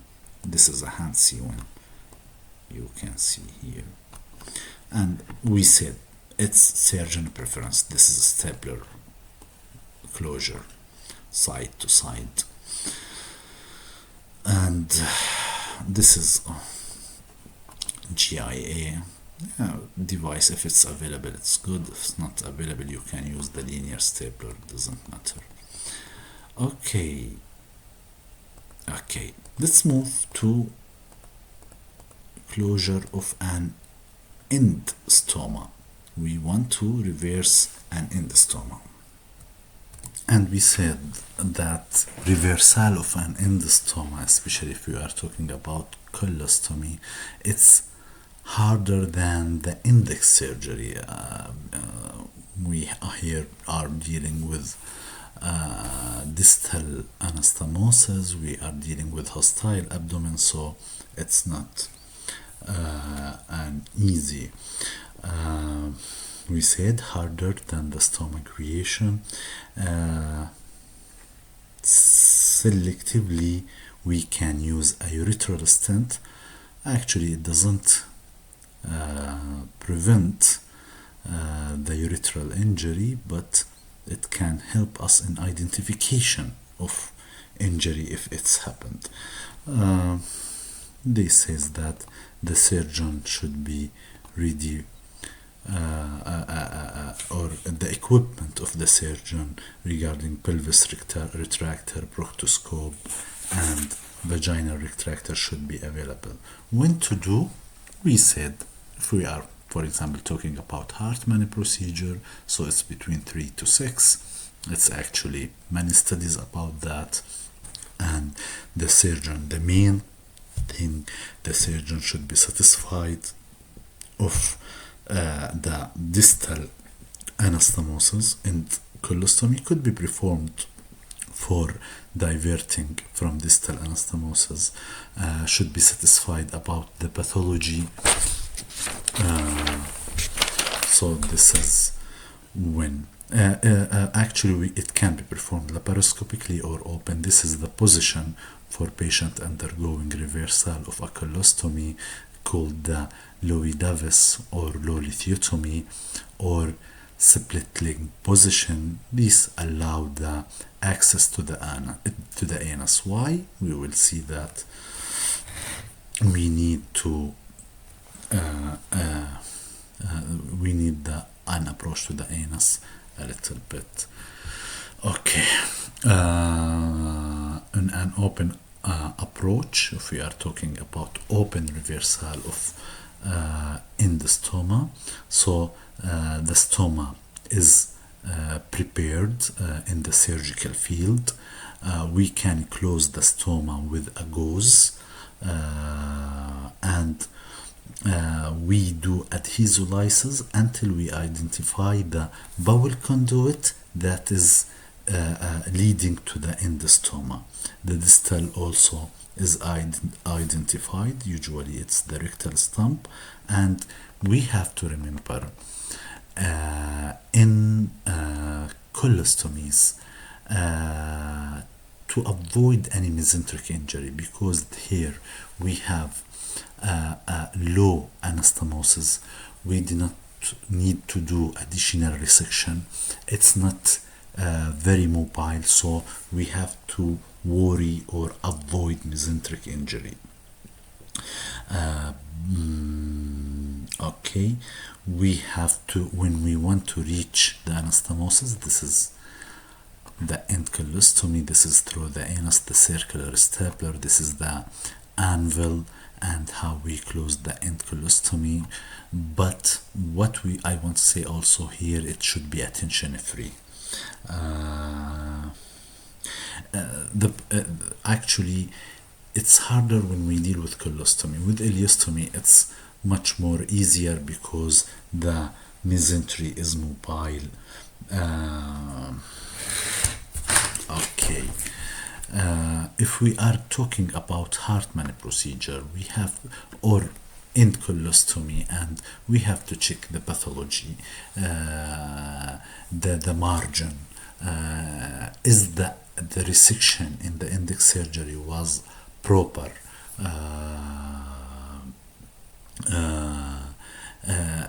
is the are we going to do coloanal or colorectal anastomosis, or there is a part of the sigmoid is left, so we have to remove the sigmoid part. So we have to check the distal margins, is it sigmoid or rectal, is the pathology was cancer, so do we need additional resection or lymphadenectomy.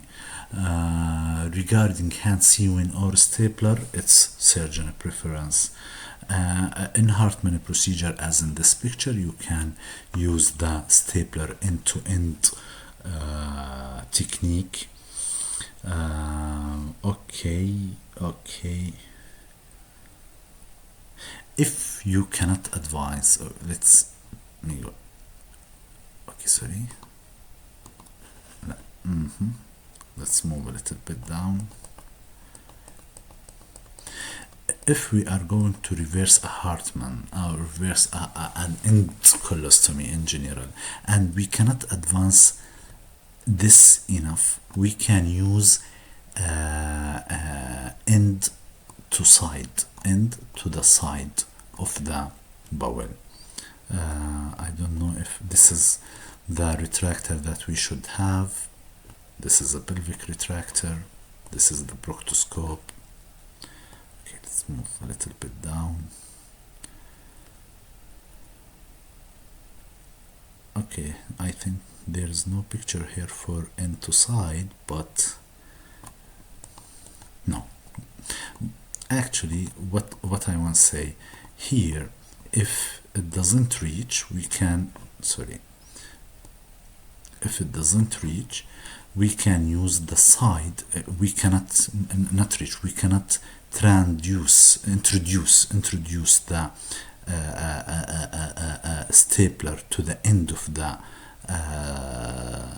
to the end of the distal part, we can just use side to end. Sometimes here some feces or mucus will be here, so we cannot introduce it enough even with enemas, so we can do side to end, but in side to end and side to end high complication regarding the fistulas, so we have to move the bladder and vagina away.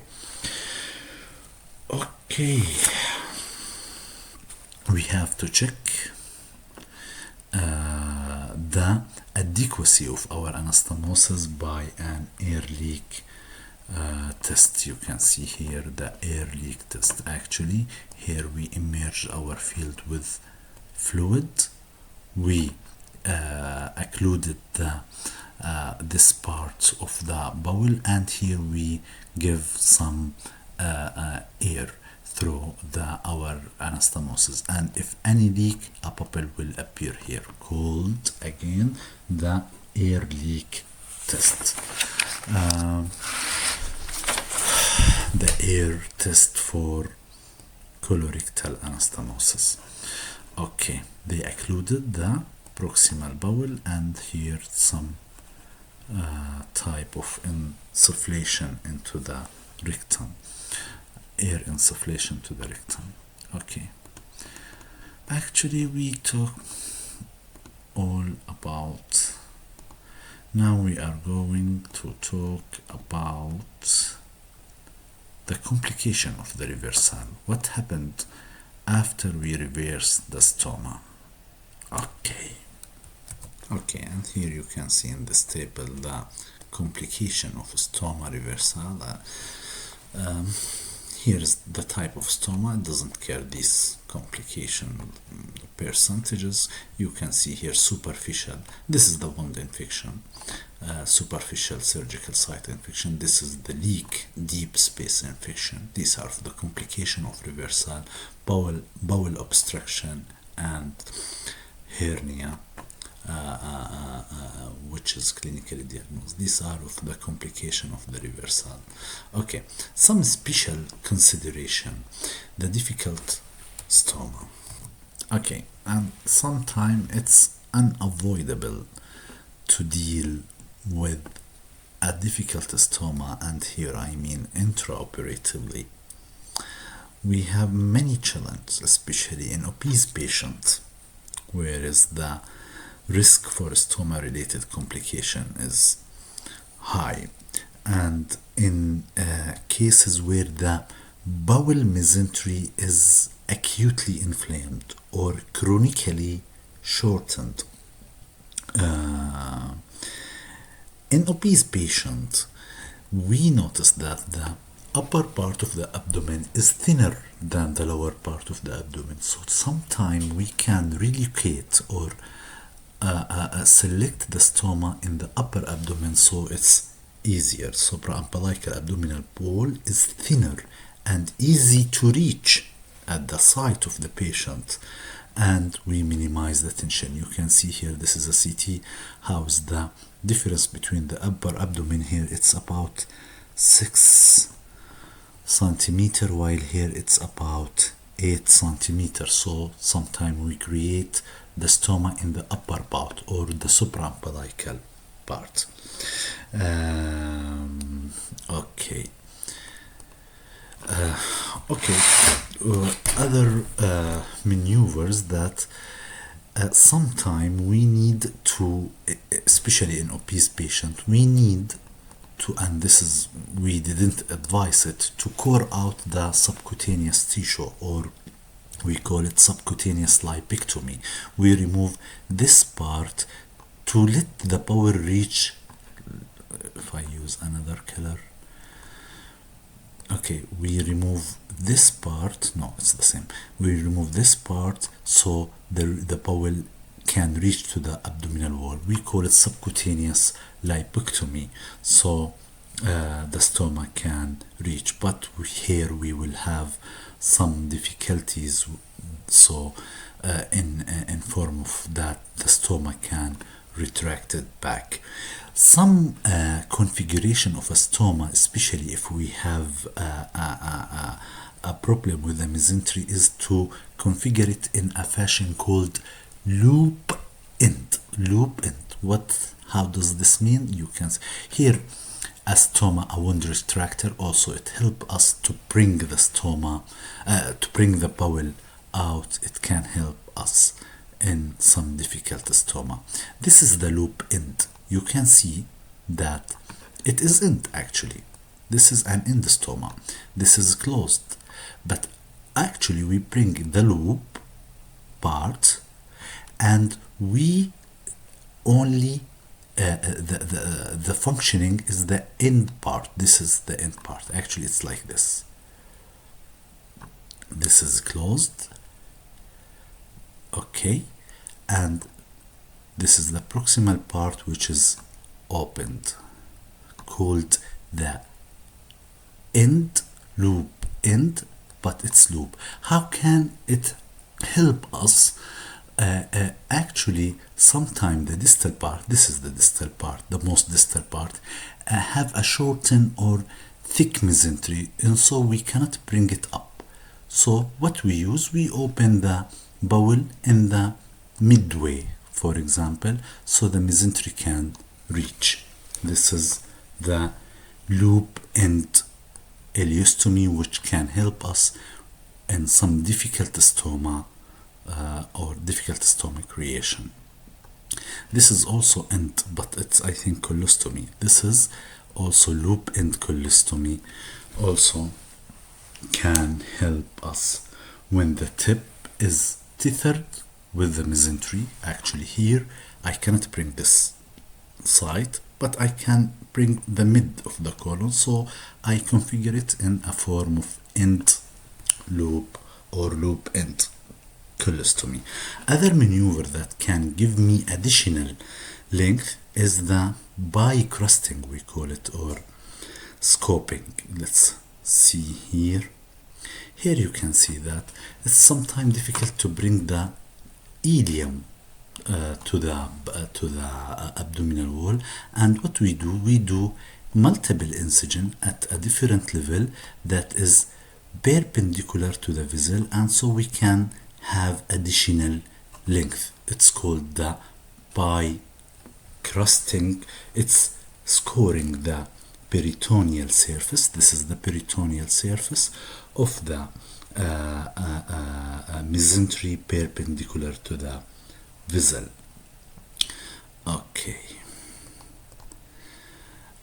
Okay, this is a configuration, another acute setting. This is what we want to talk about. Also, it's similar to loop colostomy, but actually it's called the Prasad style end loop colostomy. Actually, you can see that the distal part is partially closed and only a small part is open. This is how it's look if we like if we look at from up, and so this is the functional part. This is called the Prasad style end loop, especially if we are dealing with bowel perforation related to diverticulitis or trauma. It's easier to reverse actually. Here we can see the proximal and the distal.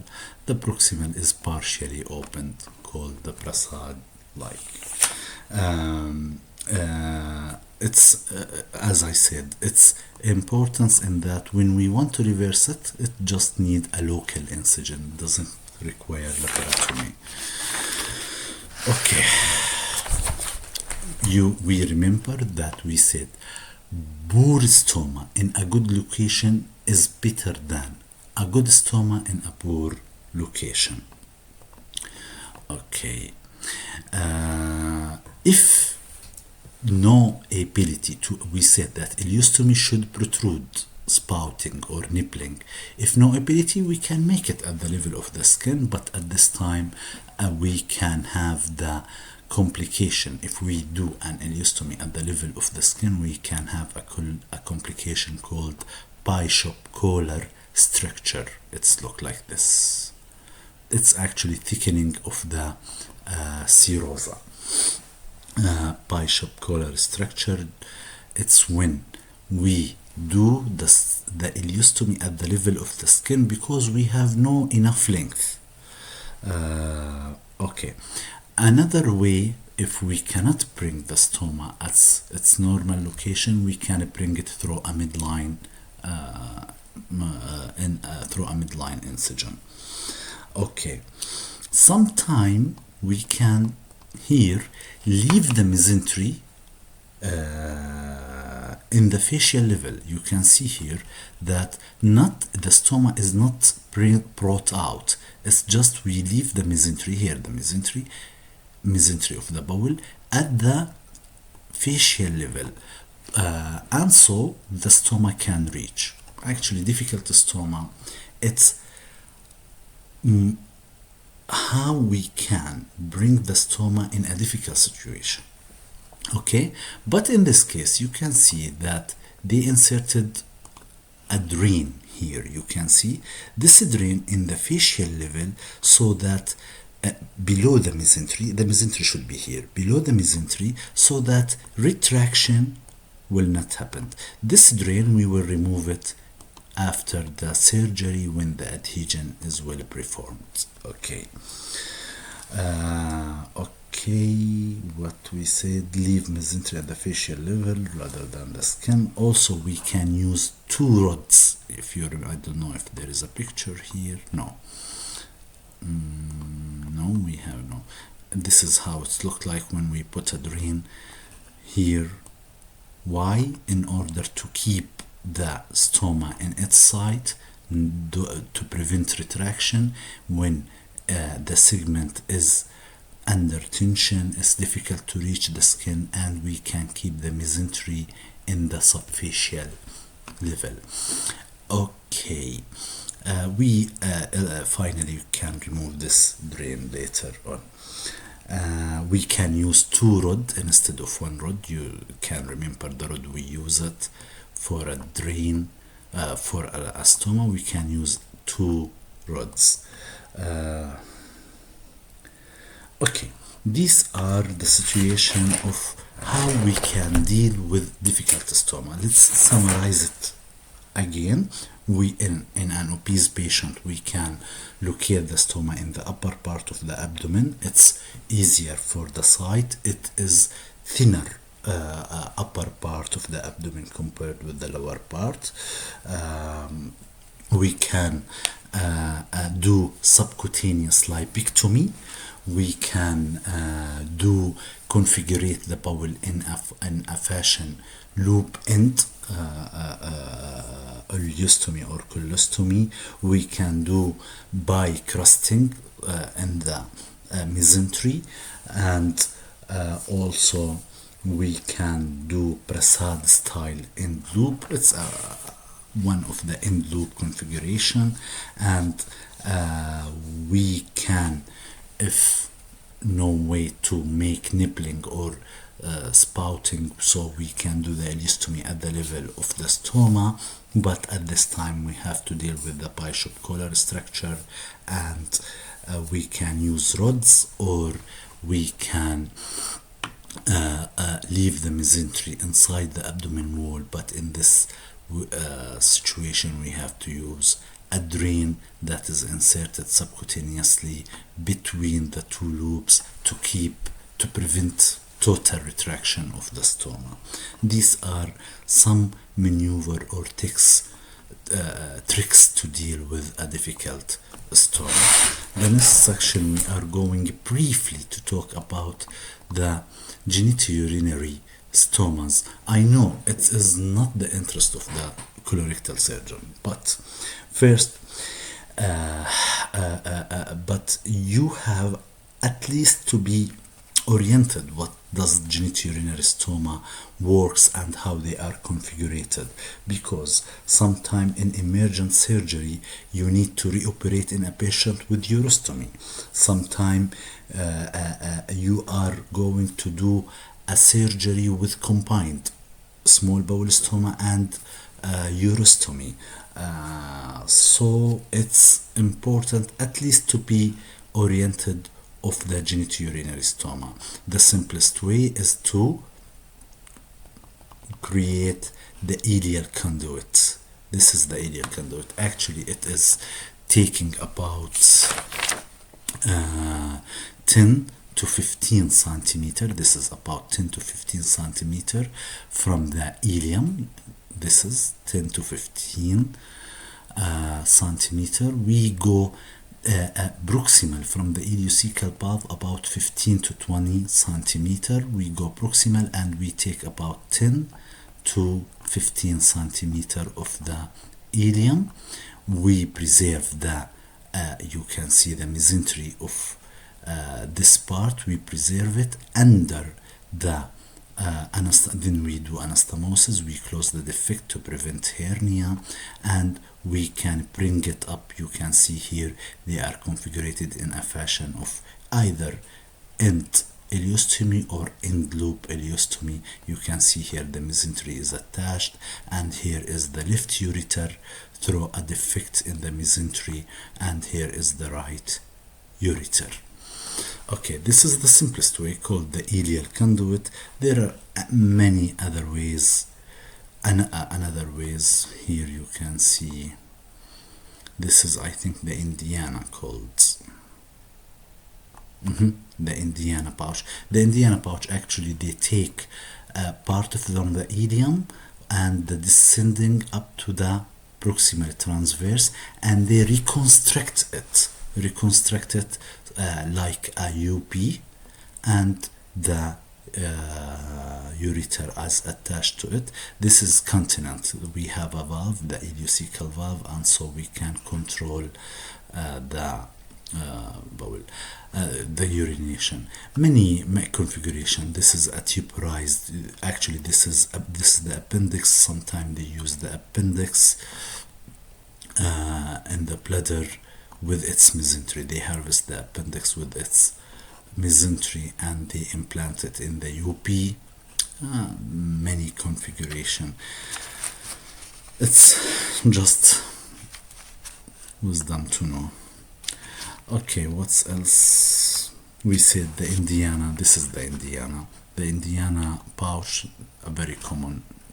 It's when they take the ascending part, the ileum, they reconstruct it to be like the UP.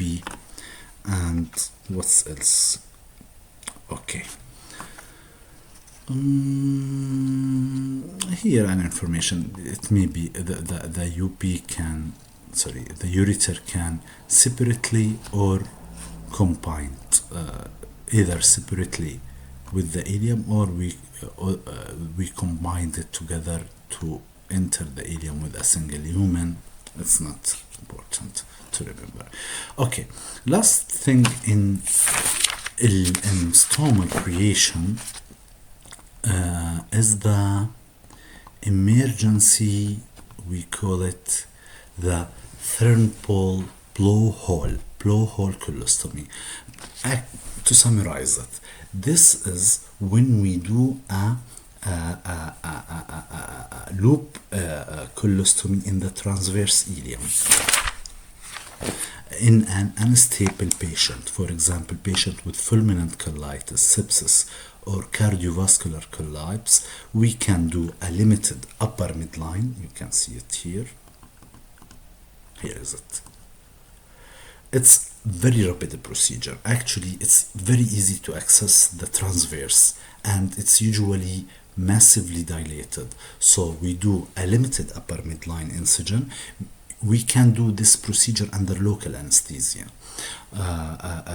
We said for emergency surgery, about 10 centimeters supraumbilical incision, and we bring a loop transverse colostomy plus loop ileostomy. This is called, for an emergency procedure, called the thrumpole.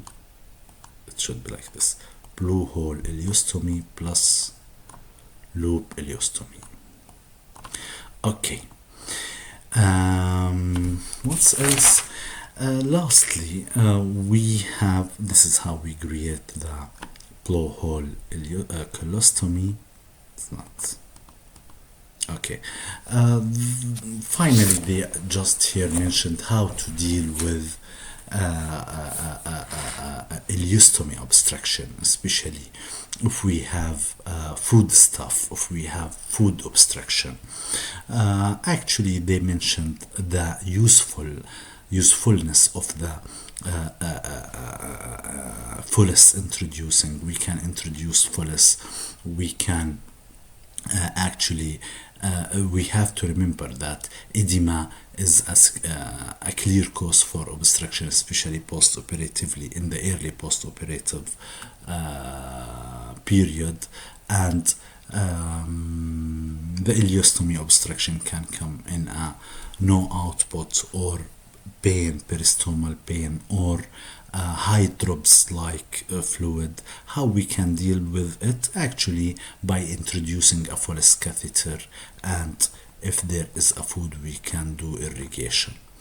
Okay, until this part, actually, we finished the stoma. We actually covered most of what we should know about the stoma. Now, in a less than 15 minutes, we are going to talk about the parastomal hernia.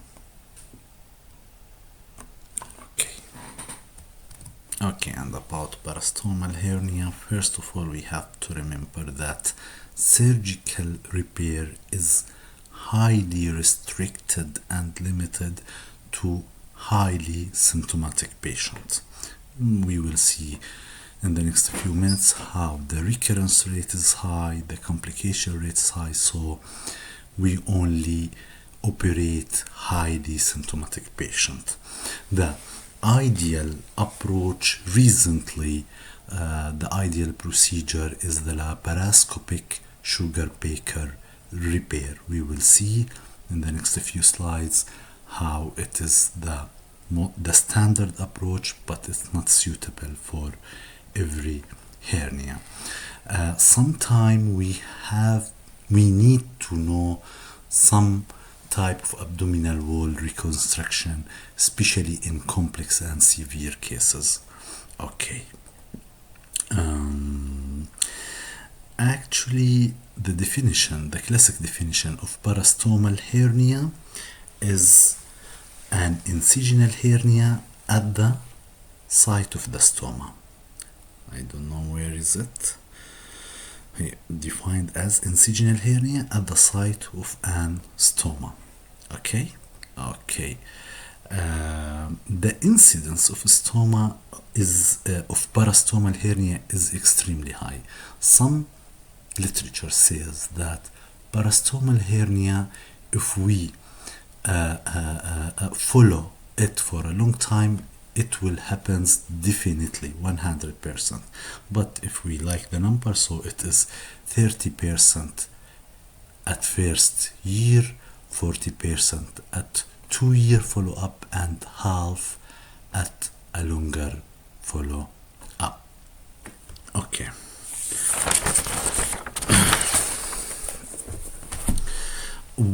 The symptoms of parastomal hernia can vary from obstruction, pain or obstruction, and pouching problem in appliance of the base of the stoma base, and impaction in the quality of life. The incidence of the parastomal hernia, you can see here that the incidence of end colostomy is the highest. It's about half, 50%, and then comes the loop colostomy. Loop ileostomy is in a little bit slighter. So if this is 1, this is 2, and end ileostomy 3, and 4 loop ileostomy. Actually, why loop ileostomy have the lowest incidence rate? Because usually it is temporary. and we reverse it before a parastomal hernia develop. A large size of the stoma opening or that refine in the skin is a risk factor. How we diagnose the stoma, the parastomal hernia, actually it's a clinical diagnosis. We will see in a few minutes why parastomal hernia cannot be diagnosed on CT finding, but the diagnosis, I don't know where it's written here, but it's any palpable defect. I think it's wisdom to find it here.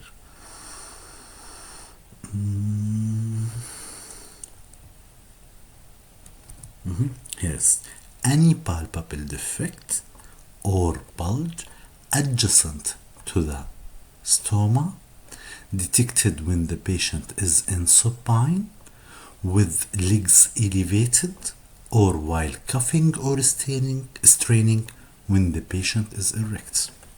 Long definition, yeah?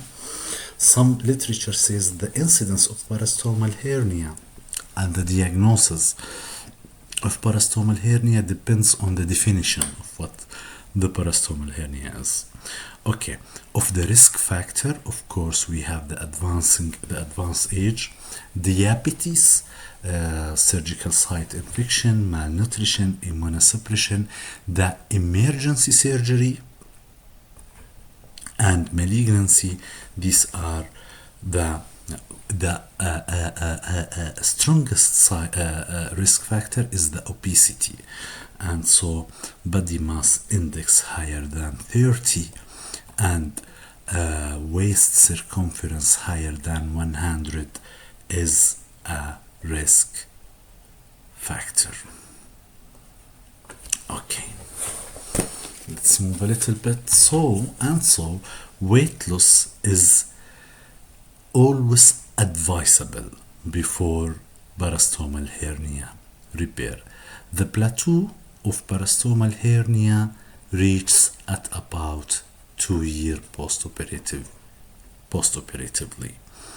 The symptoms you can see here, we have symptoms: pain, appliance difficulty, we cannot put the stoma patient back, the flange or the waiver, leakage problem, skin irritation, and irrigation difficulty. Also the complication, prolapse, obstruction, and hemorrhage. Okay, we said that we cannot depend on the CT for the diagnosis. Actually, some literature says that the CT can sometimes overestimate the presence of clinically significant hernia. Yes, there is hernia, but it's not clinically significant to call it even parastomal hernia. And some says no, we can depend on CT, especially on supine CT.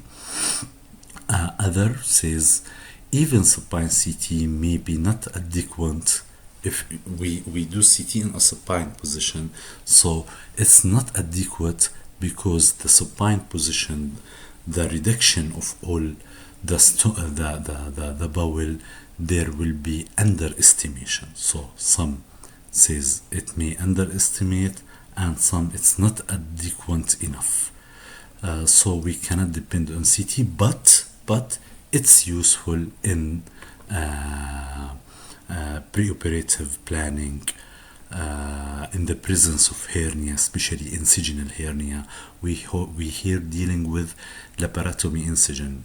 We should note that if there is incisional hernia, and this is actually will guide us toward the surgical planning, if there is concomitant incisional hernia or no incisional hernia. Okay, we said the CT is useful if we are doing operative planning, if we are looking to concomitant incisional hernia, if there is bowel obstruction. Okay, let's move a little bit about the classification. It's not important to remember them, but they help us in understanding what does parastomal hernia mean. The main three classifications actually: Ropin and Paley, Davin, and EHS parastomal hernia classification. This is the most modern. This actually what guide us toward our surgical planning. A little bit up, you can see here in this classification we have Ropin and Paley. We have true parastomal hernia. We will see a picture about the true parastomal hernia. It's the hernia sac penetrate a dilated stomal canal. Why we don't see it right now? Here is the true parastomal hernia. You can see this is the stomal opening. Actually, this was the stomal opening, and here we have a part of the small bowel. A part of the bowel, whatever, is protruding through the stomal opening itself. Okay, what other type of hernia we have? We have this is an intrastomal hernia. Stoma sac formed by intrastomal stoma sac formed by serous membrane of prolapsed intestine. This is the intrastomal. You can see that this is the stoma. Actually, all this is a stoma, and this is a part pushing the mouth of the stoma, so it's called intrastomal. Here it's a little bit deviated. Here it's pushing the opening. Here is all the opening of the stoma, and it's pushed. It's called intrastomal. Another classification or another name, this is subcutaneous prolapse, we will see, and pseudo hernia. You can see this is the subcutaneous. You can see here, it's sometimes difficult to arrange. This is the subcutaneous. Actually, part of the bowel is lying under the skin in the subcutaneous space, and creating a bulge near the stoma. And this is interstitial, actually, between the muscle. If you can see, this is in the subcutaneous layer, and this is in the interstitial space. Okay, this is about the Ropin and Paley. It actually guides us of how can parastomal hernia present. Pseudo hernia, eventration of the lateral abdominal wall. Actually, this is a type of incisional hernia. Okay, Devon, interstitial. We already saw what interstitial hernia, between the abdominal wall muscle layer of the abdominal wall. Subcutaneous, we already see the subcutaneous. So the subcutaneous. Intrastomal, we watched the intrastomal part, and peristomal hernia associated with the stomal prolapse. Okay, you can see here, this is the most modern. Actually, the classification should include two things: the size of the stoma and the presence of concomitant incisional hernia or midline hernia or whatever. So, and because this will guide our treatment or our operative technique plan. So you can see here that is 1 and 3, they have no concomitant incisional hernia. I want you to remember this, that 1 and 3, no concomitant incisional hernia. These are only parastomal hernia, 1 less than 5 centimeter and 3 above than 3 centimeter. While 2 and 4, they have incisional hernia. 3 and 4 have incisional hernia, and the size is in 2 less than 5 centimeter, in 4 above 5 centimeter. Okay, this is the EH class. Regarding the operative indication, we said it's a highly symptomatic patient because the recurrence rate after repair is up to 50%. Okay, up to 50%. Okay, especially on long-term follow-up.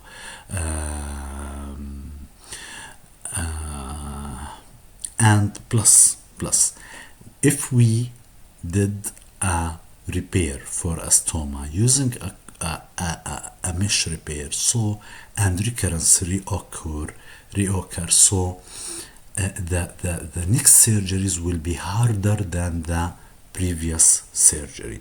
Every operation post prosthetic repair is more complex than the previous surgery. The complication rate is high, up to 50% also. You can see here, and the reoperation rate is 12%. Extremely hard for the surgeon. Okay. We are talking about the indication. So when we operate if we have complication such as small bowel obstruction, or if we have significantly impaired the quality of life. Okay, regarding the pre-operative planning and optimization, we have to advise the patient to lose the weight. We have to lose the weight, stop smoking at least 2 weeks to control the diabetes. The HbA1c should be less than 7 to 8. It's not advisable to operate patient with body mass index above the 50. The ideal is to operate in a patient between 30 to 45. Okay. No routine bowel prep is required. Bowel preparation in similar cases will cause a watery stool, and leakage will be frequent. And to summarize the preoperative plan, we have a table here that suggests what to do preoperatively. Here you can see parastomal hernia repair preoperative optimization. The body mass index should be between 35 and 40. The smoking cessation should be more than 4 weeks. Pre-op hemoglobin HbA1c should be between 7 to 8. Stoma marking for all patients. We have to stoma mark. Why? We are going to deal with stoma parastomal hernia. Yes, sometimes we need to relocate.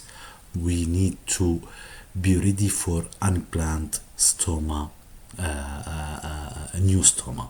And bowel prep, it's not recommended. Regarding the repair technique, we have the primary repair. Actually, primary repair means using no mesh, is just using a suturing, and this is not advisable out of favor except in the emergency surgery. Out of favor due to high recurrence rates. It reached the recurrence rate in primary repair is about 86%.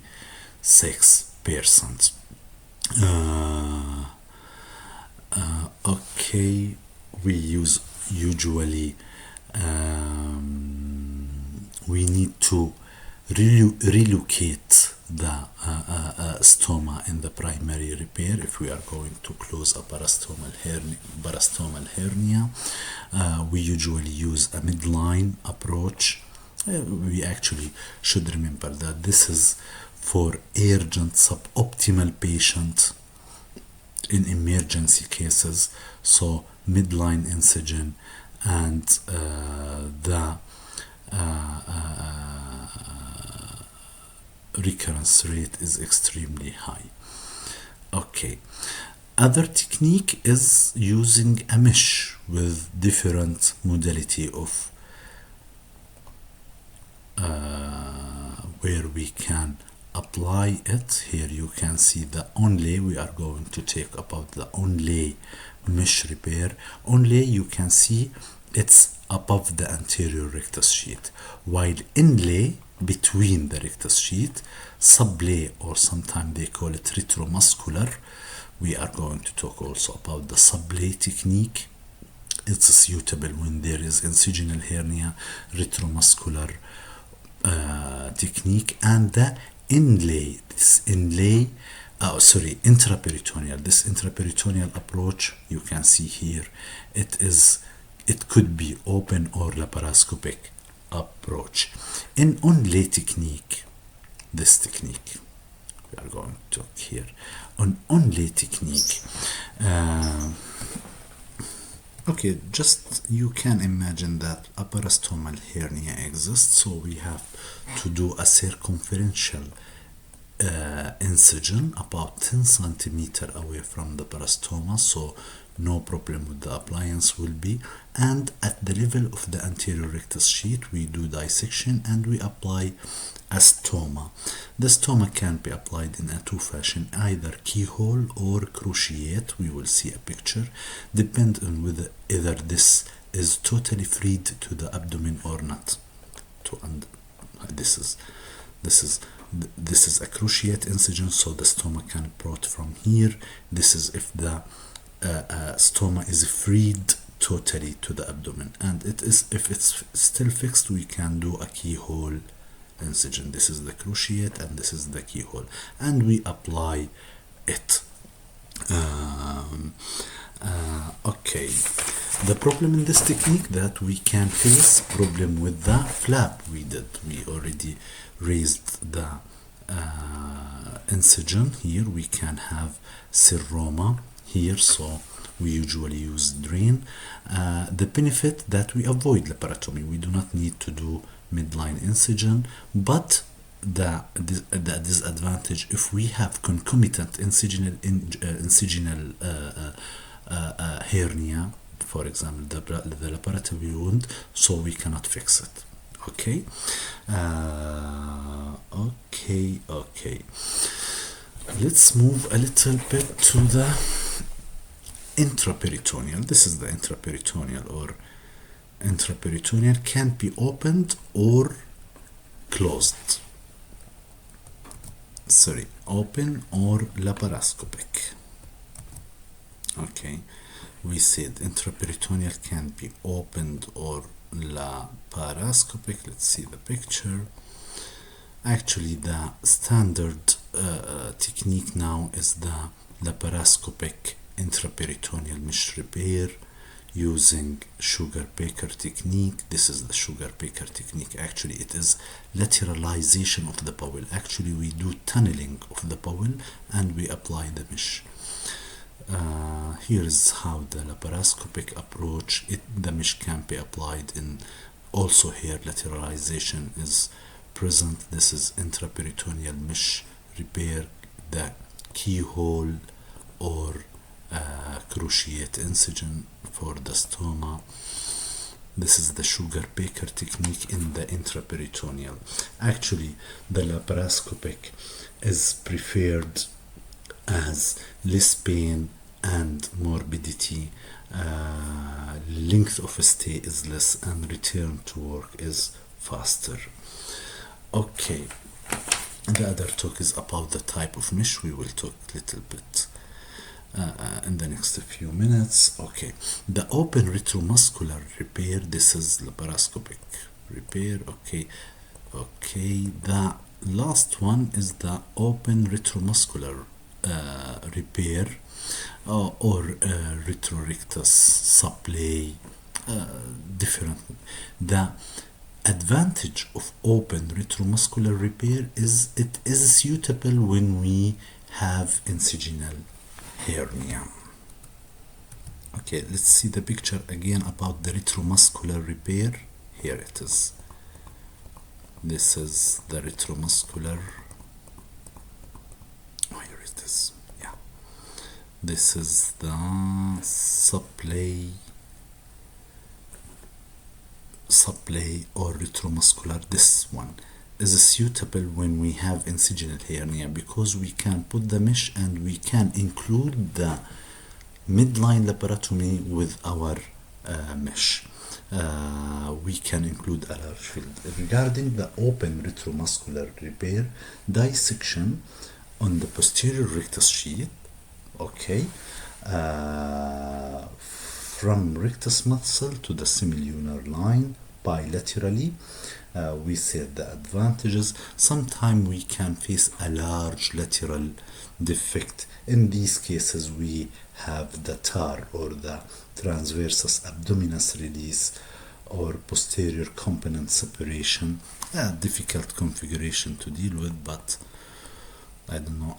This is the stove pipe head technique. Actually, they add, it's a new model. Actually, they add a mesh like this cylinder to the stoma.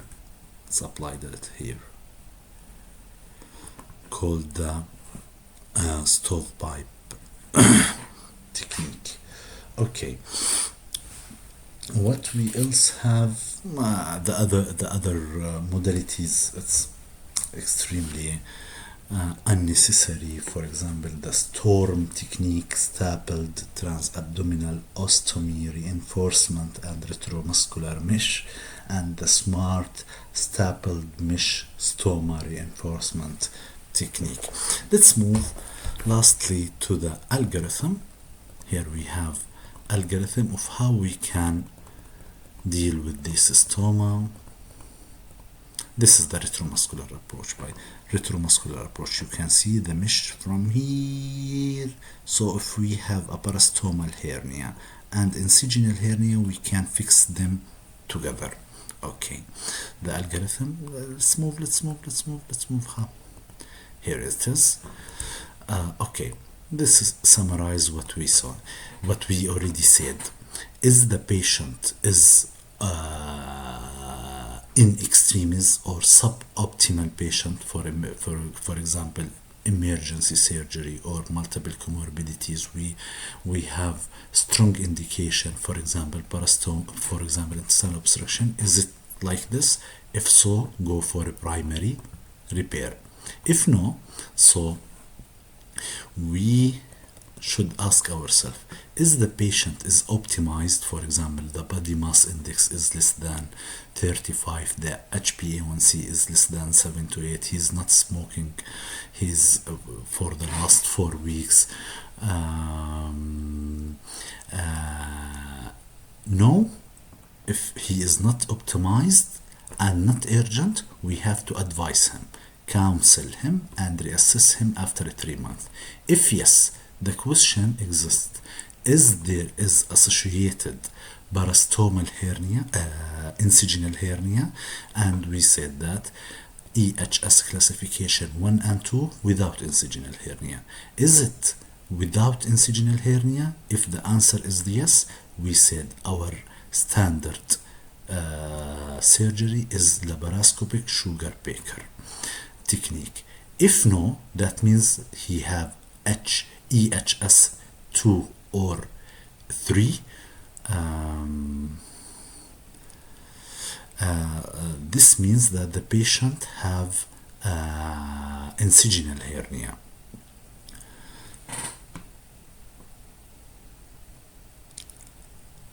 Sorry, 2 and 4 and 3 above 10. Simply, is there is incisional hernia or not? Incisional. If there is no incisional hernia, we go for laparoscopic sugar baker. If there is incisional hernia, or if it is 2 but 3 but above the 10 centimeter, so we go to, we said if we have incisional hernia plus parastomal hernia, we go to retromuscular repair. No, that means the patient have simply here, no means the surgeon is not comfortable with the retromuscular repair. He doesn't want to perform it, he cannot, he have certain contraindication, he can proceed to open or laparoscopic intraperitoneal mesh. So we have a primary, we have laparoscopic sugar baker, we have retromuscular repair in incisional hernias, or we have laparoscopic intraperitoneal repair. About the mesh option, we have many options. Either it is synthetic, biological, macroporous, the defect in the stoma, the pores in the stoma is large, and this means that they are more resistant to infection because the antibiotic can reach the mesh, so it's bitter, and the elasticity, when it's macroporous, the elasticity will be high. So many type of mesh. The preferred mesh is macroporous. Macroporous means this is mesh, this is mesh. If we said this is macroporous, for example, and this is mesh with microporous. Microporous means the pores is very small. Macroporous means that these will be more elastic and they will permit the antibiotic to reach in cases of infection. The drainage of infection will be better, so we advise for macroporous, monofilament, uncoated polyproline. We prefer the TIFE, we call it BTFE, I think, and this is a stand. BTFE stand for polytetrafluoroethylene. And we already finished our lecture. I told you that I will mention my source. It's the American College for American Society for Colorectal Surgeon book. The conclusion we already talked about. I'm trying to remember the source exactly. American Society for Colorectal Surgeon book. This is my source for today's lecture. Thanks a lot for those who